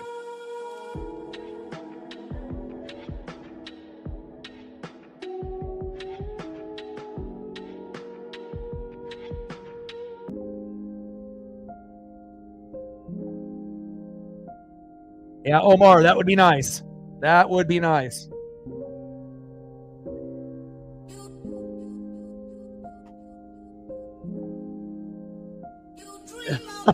He said Master Boney on the mound over Legomina. Funny thing is Master Boney probably would do better. But again, you got to give credit where credit is due. When you end up playing a team like this, you have to bring it. And if you don't bring it, sometimes you're going to get rocked. And, it's not like, Logan does that on a regular basis. But again, with so many good hitters on the team and them playing at home in the Bronx, at any given day, the Yankees can do this, even though they have been on a skid and obviously are not leading the division anymore like us. We both have been surpassed by the Blue Jays, by the Yankees, and the Astros by us. And we're just trying to climb back into the division. But, I've seen better days, and hopefully the Mariners will as well. 1-0 pitch, takes a strike looking on the line. 1 ball and 1 strike to J.P. Crawford. All right, take care, Megan. Appreciate the support. And congratulations on the victory today. All your boys did good today. Judge and Giancarlo Stanton, who normally isn't playing on an everyday basis, and he makes the most of his at-bats, even when he's hurt. Come on, JP. 1-2 pitch, fouled off, low and away. 1 ball and 2 strikes to the Crawdaddy. Come on, baby.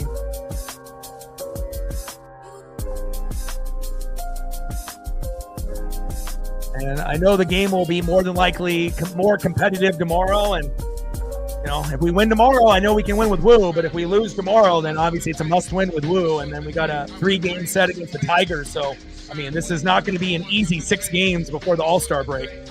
The last thing that we need is to go 0-6 and have the Astros be up on us 10-game plus in the division.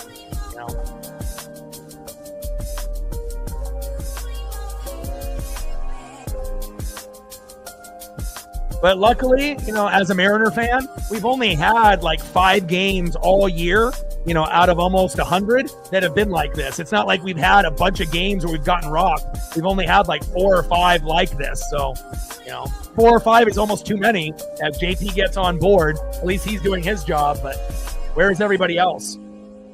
Like finally, JP's having a pretty good game and everyone else is doing fucking nothing. Next up is Julio Rodriguez.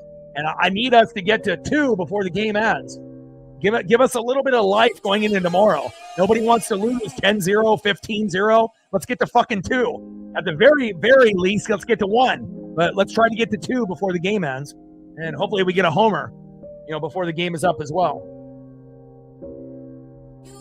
Yeah, speaking of football, what's the football score right now? But it's still Mariners all day, every day till I die, baby. But a nice base knock by JP. Let's see if Julio can do the same. First pitch from Hartlieb to Julio. Low and away, 1-0 count. And if you also notice when you don't have guys that get walked or you get plunked, you don't have any opportunities for stolen bags. It's hard to gain momentum. And we haven't bunted at all either. Something that they should have been doing a long time ago. 1-0 pitch, low and away. 2 balls and no strikes to Julio Rodriguez. 2-0 pitch. Takes a strike looking on the line. 2 balls and 1 strike with a runner at first, JP. It's the top of the 8th. We're only down 10-0. No problem. All we need is 11 runs in this inning, and we come back and win. 245 average, 11 homers, and 43 ribbies. OPS of 689. I don't know if that's all-star worthy, especially if you look at Randy Arozarena and his stat line. But again, Julio is great at stealing bags and defending in center field, so that is part of it, And I was thinking maybe they added him because they wanted him to be a part of the All-Star, festivities. But I think that they don't want to have more than one person from each team in the Derby. Here we go. Julio. Yes, sir. Julio with a double. And there is 1. All right. We're on a rally, baby. 9 more to go. 10 to win.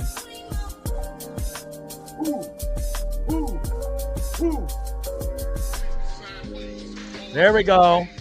Julio was not going to let us go down without getting us on the board. Nice job. RBI by Julio. JP scores. Next up is Cal Raleigh. Let's see if we can get to 2 or 3 before the game ends. My ESP is usually on point. I can kind of tell that when we're going to give up or if we're actually still trying. And luckily, when we're down in games like this, you can actually tell who's still trying. JP is still balling. Julio's trying, right? And then obviously, hopefully, Cal can do his job and we can get to 2 or 3 before this game is over. A loss is a loss, but also you want to see people trying. I want to see effort and hustle. 1-1 pitch. Here we go. Back. And there it is. Cal Raleigh, home run number 36. And again, even though it's in garbage time, it fucking matters. Let's go. Ooh.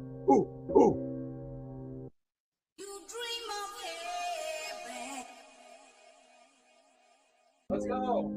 Hey, we can still go for stats, even when we're going to lose, right? And it's about the big dumper, right? Leading the league. And obviously we know Aaron Judge and Shohei Ohtani are trying to catch up, but Cal still making the way. And a great job by Cal Raleigh there. Next up is Randy Arozarena. Let's see if Randy can continue this rally.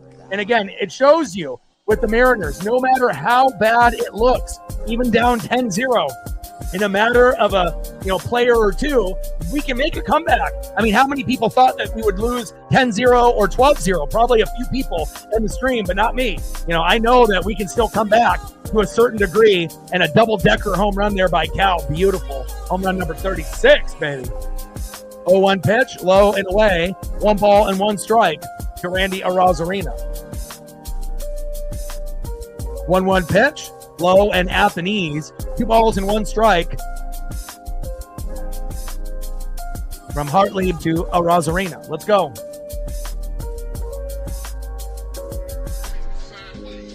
And that's something to get excited about, right? Cal Raleigh with 36, Judge with 34, Ohtani 31, Gino with 28, and Schwarber with 27. So if we get Gino, we would have 2 of the top 4. And that could be the thing that really helps us in the playoffs against the Tigers, the Yankees, the Astros, the Blue Jays, or anyone else that's battling with us. 2-2 pitch, and Arozarena strikes out swinging, 1 away.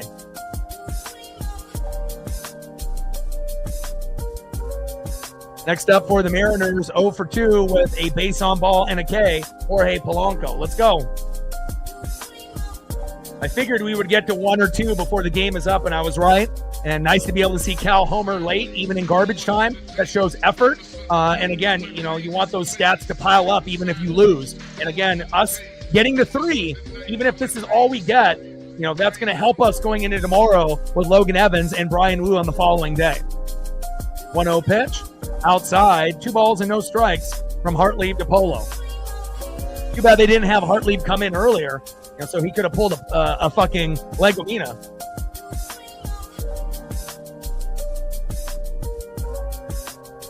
Pitch, low and at the knees. 3 balls and no strikes to Jorge Polanco.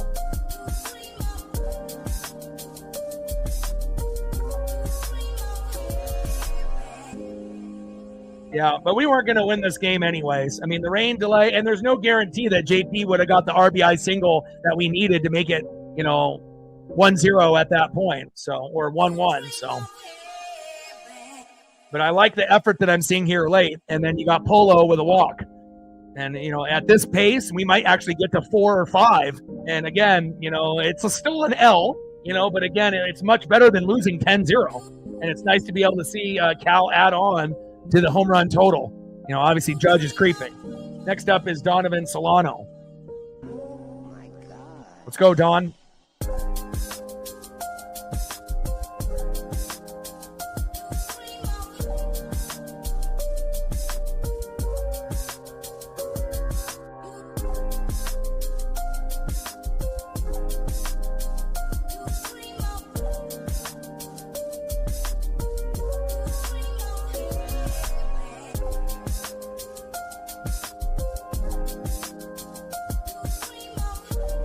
Top of the 8th with a runner at first and 1 out. 10-3 Yankees. And it makes you kind of wonder, if they didn't go, with Legomina and they decided to end up going when we were down like 4-0, 5-0, if they would have went with Brash, or Bizardo just to try to keep the game close. Who knows what the score is? What if it's only 5-3 right now? Like, we actually would have a chance to come back and win. But since Dan took the choice on, just going as the game is already over and waving the white flag and having Legomina pitch a couple innings and getting the lead to go from 4-0 to fucking 10-0, now you got no chance. But if he would have put in one of our stronger guys, maybe we're only down 5-3 right now and actually have a chance, to tie it up before the game is over, but we'll never know. So that's why I don't like just, giving up when you're down 4-0, 5-0, especially with a team like Seattle this year. You never know what might happen in the 7th, 8th, and 9th inning. We're one of the top 3 teams in the 7th, 8th, and 9th. We can also score with 2 outs. We're not like other teams that, it's over when you get to 2 outs. Like, we can go on a rally for 1 to 5 runs with 2 outs. Most teams can't. And, again, that's something that obviously a good manager would obviously not put us in that type of position on a regular basis. But, it is what it is. All right, got a pitching change for the Yankees. And obviously, assuming that we don't go on another meltdown by them, but I'm happy that we got to 3. I was hoping that we would get to somewhere between 2 and 3, and we got there. And, anything above 3 obviously is gravy. And, hopefully we get maybe another home run or 2 to add to someone's stat total.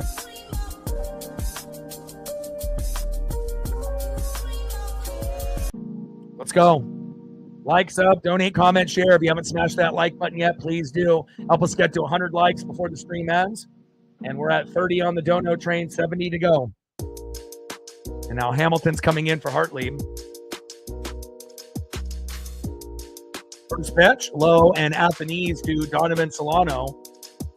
1-0 count.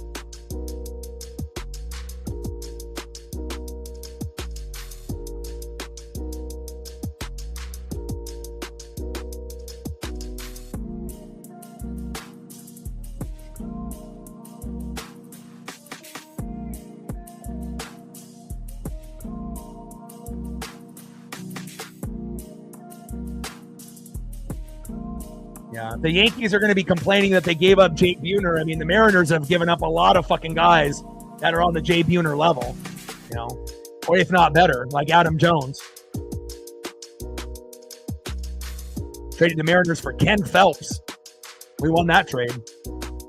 Maybe one of the only times that the Mariners actually fucking won a trade that we got the better player in return. The Jay Buhner trade. 2-1 pitch, fouled off. Low and at the knees. 2 balls and 2 strikes from Hamilton to Solano. Come on, Don.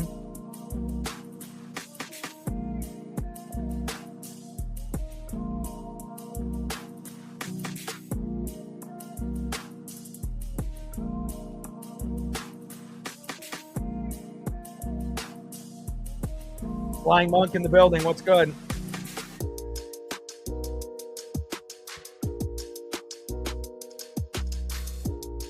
Two-two pitch in play. Solano grounds out into the double play, and that's our first double play of the night. And again, you knew at some point that probably was going to happen, but at least we got the Cal Raleigh home run. And again, when you're getting your ass kicked, at least it's cool to see them trying at the end instead of just everyone, head down and defeated.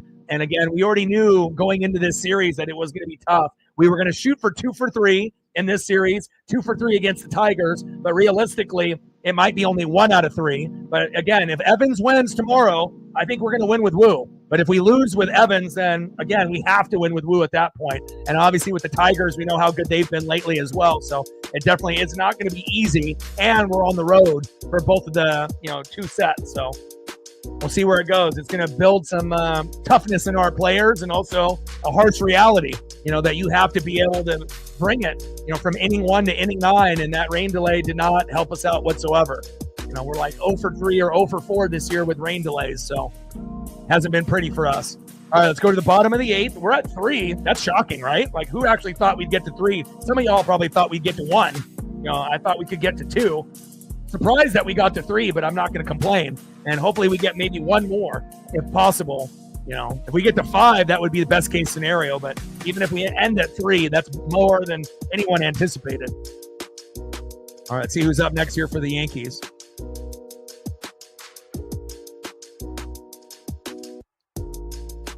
Next up for the Yankees, 1 for 3 with an RBI and a K, Oswald Peraza.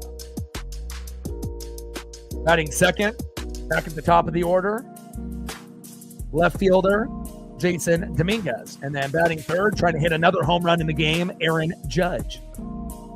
He's kind of good.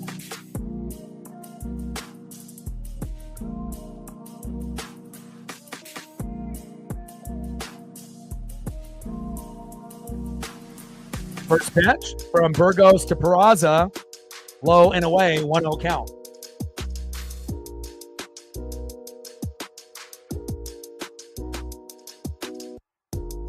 One 0 pitch, takes a strike swinging, low and away.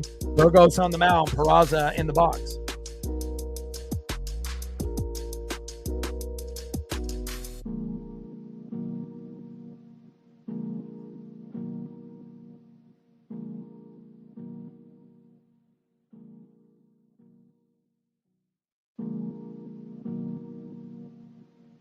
One pitch, fouled off, low and away.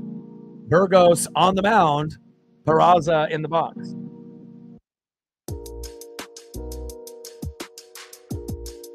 Well, Yankees have the Mariners and then the Cubs. Not easy for them either. Man, that's tough. Tough series for us and tough series for them too.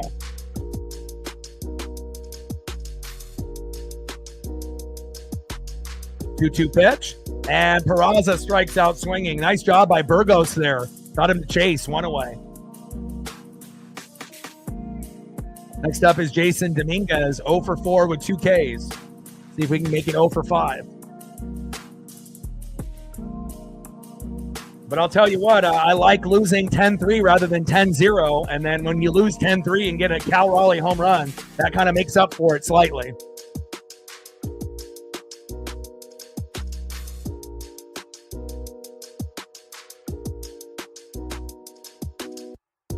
First pitch in play to Dominguez, and he grounds out to second. 0 for 5 day for Dominguez. I like that. 2 away. Next up, 2 for 4. 2 runs, an RBI to K, Aaron Judge. On any given moment, he can go yard like Cal Raleigh and Shohei Ohtani. So it makes it exciting. Like, even if you're not a Yankee fan or a Judge fan, I'm just a fan of greatness. And on any given at-bat, Judge, Ohtani, or Cal could go yard, and, that's exciting. You just got to hope that when you play the Yankees and Dodgers that Ohtani and Judge don't go off on us. But, Judge and Ohtani are going to go off on everyone, just like Cal this year. There is no exceptions.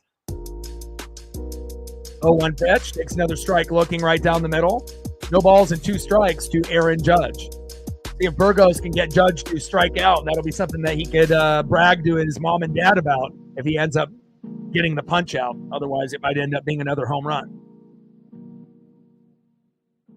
It's crazy. A Judge has so much power to oppo taco it as a righty. Normally, he hits lefty, but he can pull it to the right. And there we go. Burgos with the punch out, and he can tell his family he struck out Aaron Judge. There you go. Nice job, Burgos. End of the 8th inning, 10-3 Yankees. All right, all we need is 7 runs in this inning, 8 to win. Easy peasy lemon squeezy. Let's see who we have up. Do we actually have a chance to get 1 or 2 more?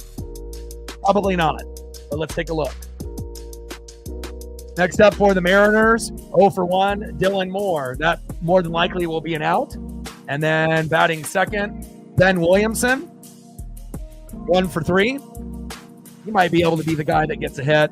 And then you got Cole Young, 1 for 3. So we'll see where it goes. We might be able to get something out of Big Ben and Cole Young, but highly doubt we're going to get anything out of Demo here. But if Demo does get a hit, then we might be able to get to 4 or 5 runs before it's over, but we'll see.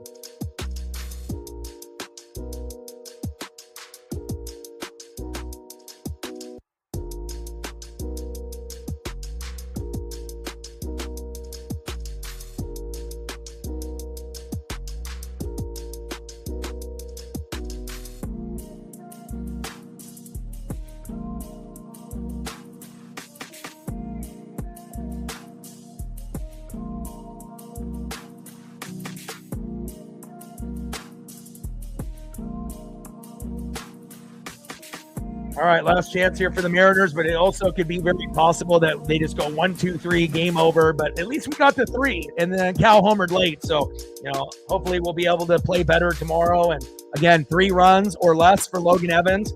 And again, he's much better at home than he is on the road. So if Logan does give up 3, 4 runs tomorrow, hopefully the bats will be better. So that way that we're matching the same total and we can still find a way to win. So.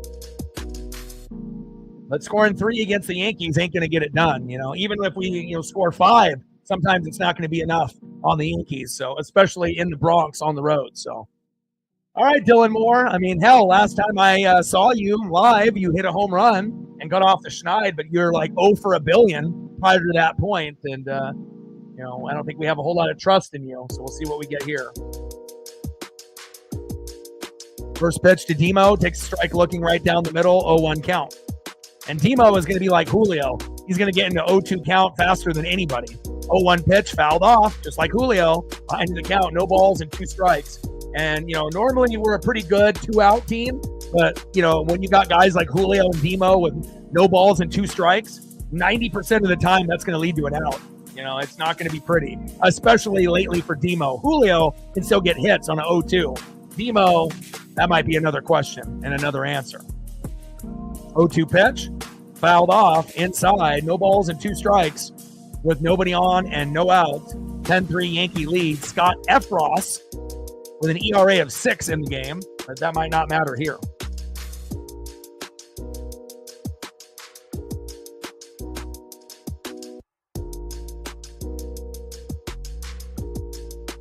Eight on the Blue Jays in the playoffs. That highlight came up on my timeline a couple days ago. What an insane game. 0-2 pitch, low and away with the sweeper, 79 miles an hour by Efros. 1 ball and 2 strikes to Dylan Moore.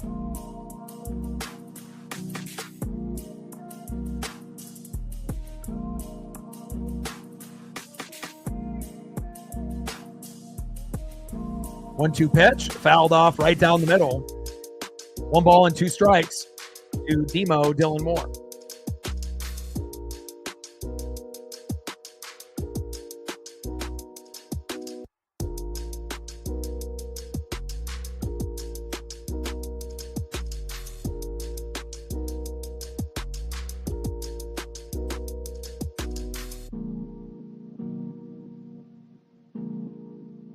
Come on, Demo. Demo in play and flied out to right, 1 away.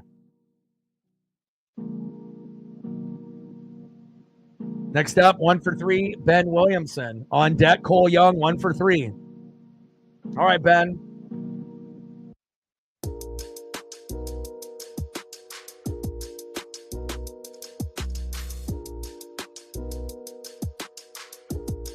First pitch, high and away, 1-0 count.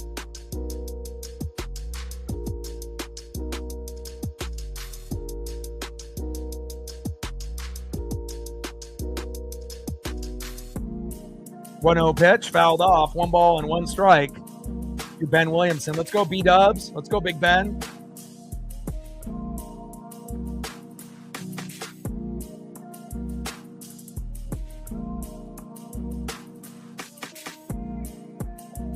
Top of the ninth, 10-3 Yankees. Efros on the mound, Williamson in the box. We definitely got manhandled in this particular game. You know, we're like 0-4 in rain delays, even though this one was a short one, 30 minutes.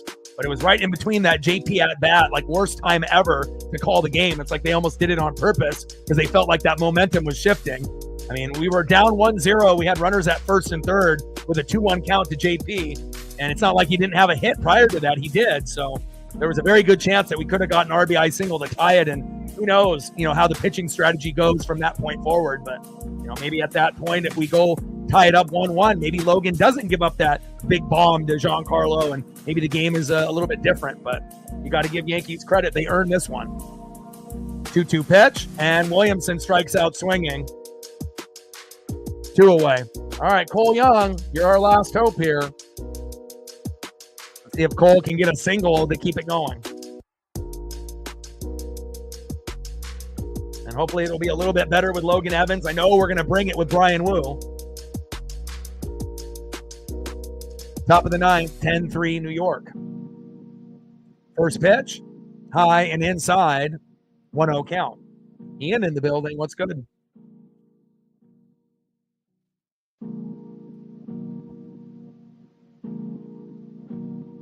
Yeah, Shep. Also losing Max Fried to the Yankees didn't ideally help you guys as well. Also with injuries to Strider and Acuna, but you guys have battled back, after the really rough start at the beginning of the year. But it's hard to be able to make up ground when you have too many injuries.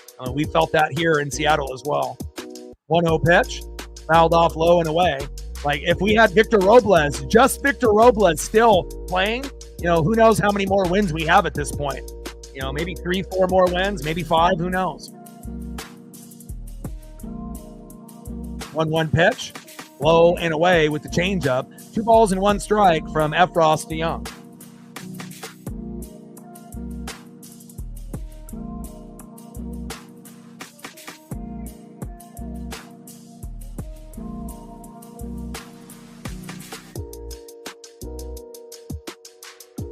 Two-one pitch, fouled off with that sinker, 89 miles an hour by Efros. 2 balls and 2 strikes with nobody on and 2 outs. Yankees need 1 more strike, and this game is over. 2-2 pitch, fouled off right down the middle from Cole Young. Sinker, 90 miles an hour by Efros. 10-3 Yankees here in the top of the ninth. And, I hope that we don't play in any more rain delays the rest of the year because it's not pretty when we have one.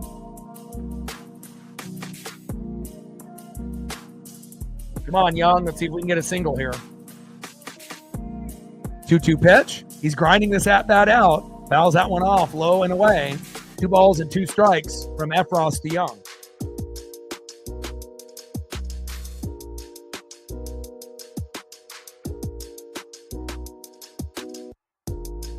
Now, also, too, with the Braves, even if they were healthy, who's to say that they're on the same level as the Mets and the Phillies this year?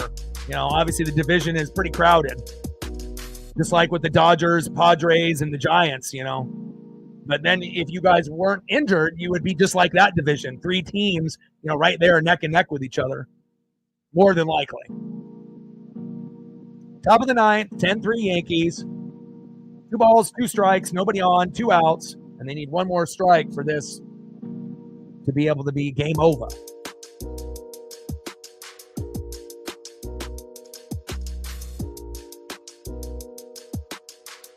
Two pitch, fouled off.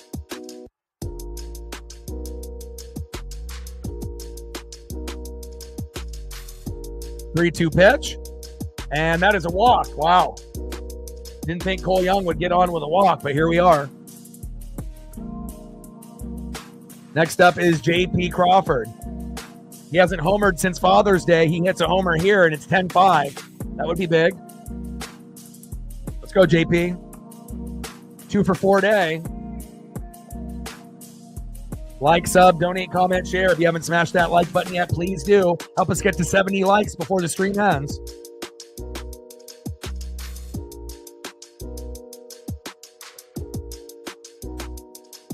First pitch, high and away. 1-0 count with the sweeper to JP Crawford. 1-0 count. Let's go, JP.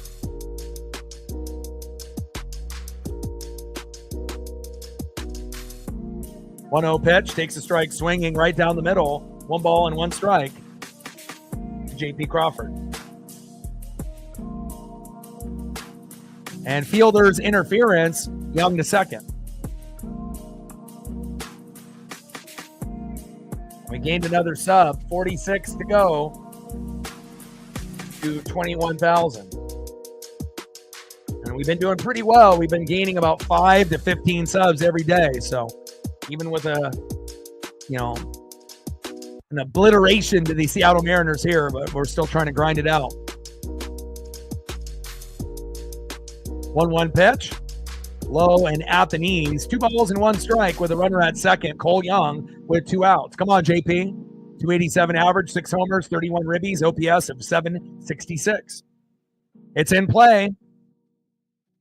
And he grounds out to third, and that is out number 3. Final score, Yankees 10, Seattle Mariners 3.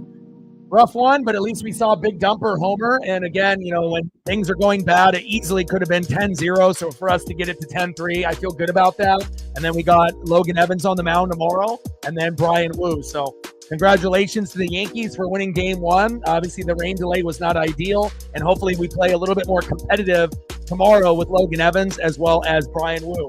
I love you guys, and I appreciate you guys very much. Thank you to All Day and Captain for the mod duties. Shout out to Megan, Reflect, and Sarah with the donos on the dono train. Love you guys, and I appreciate you guys very, very much. And again, I will be live tomorrow. Same time, same place here for the Mariners and the Yankees, and hopefully we'll have a different result next time around.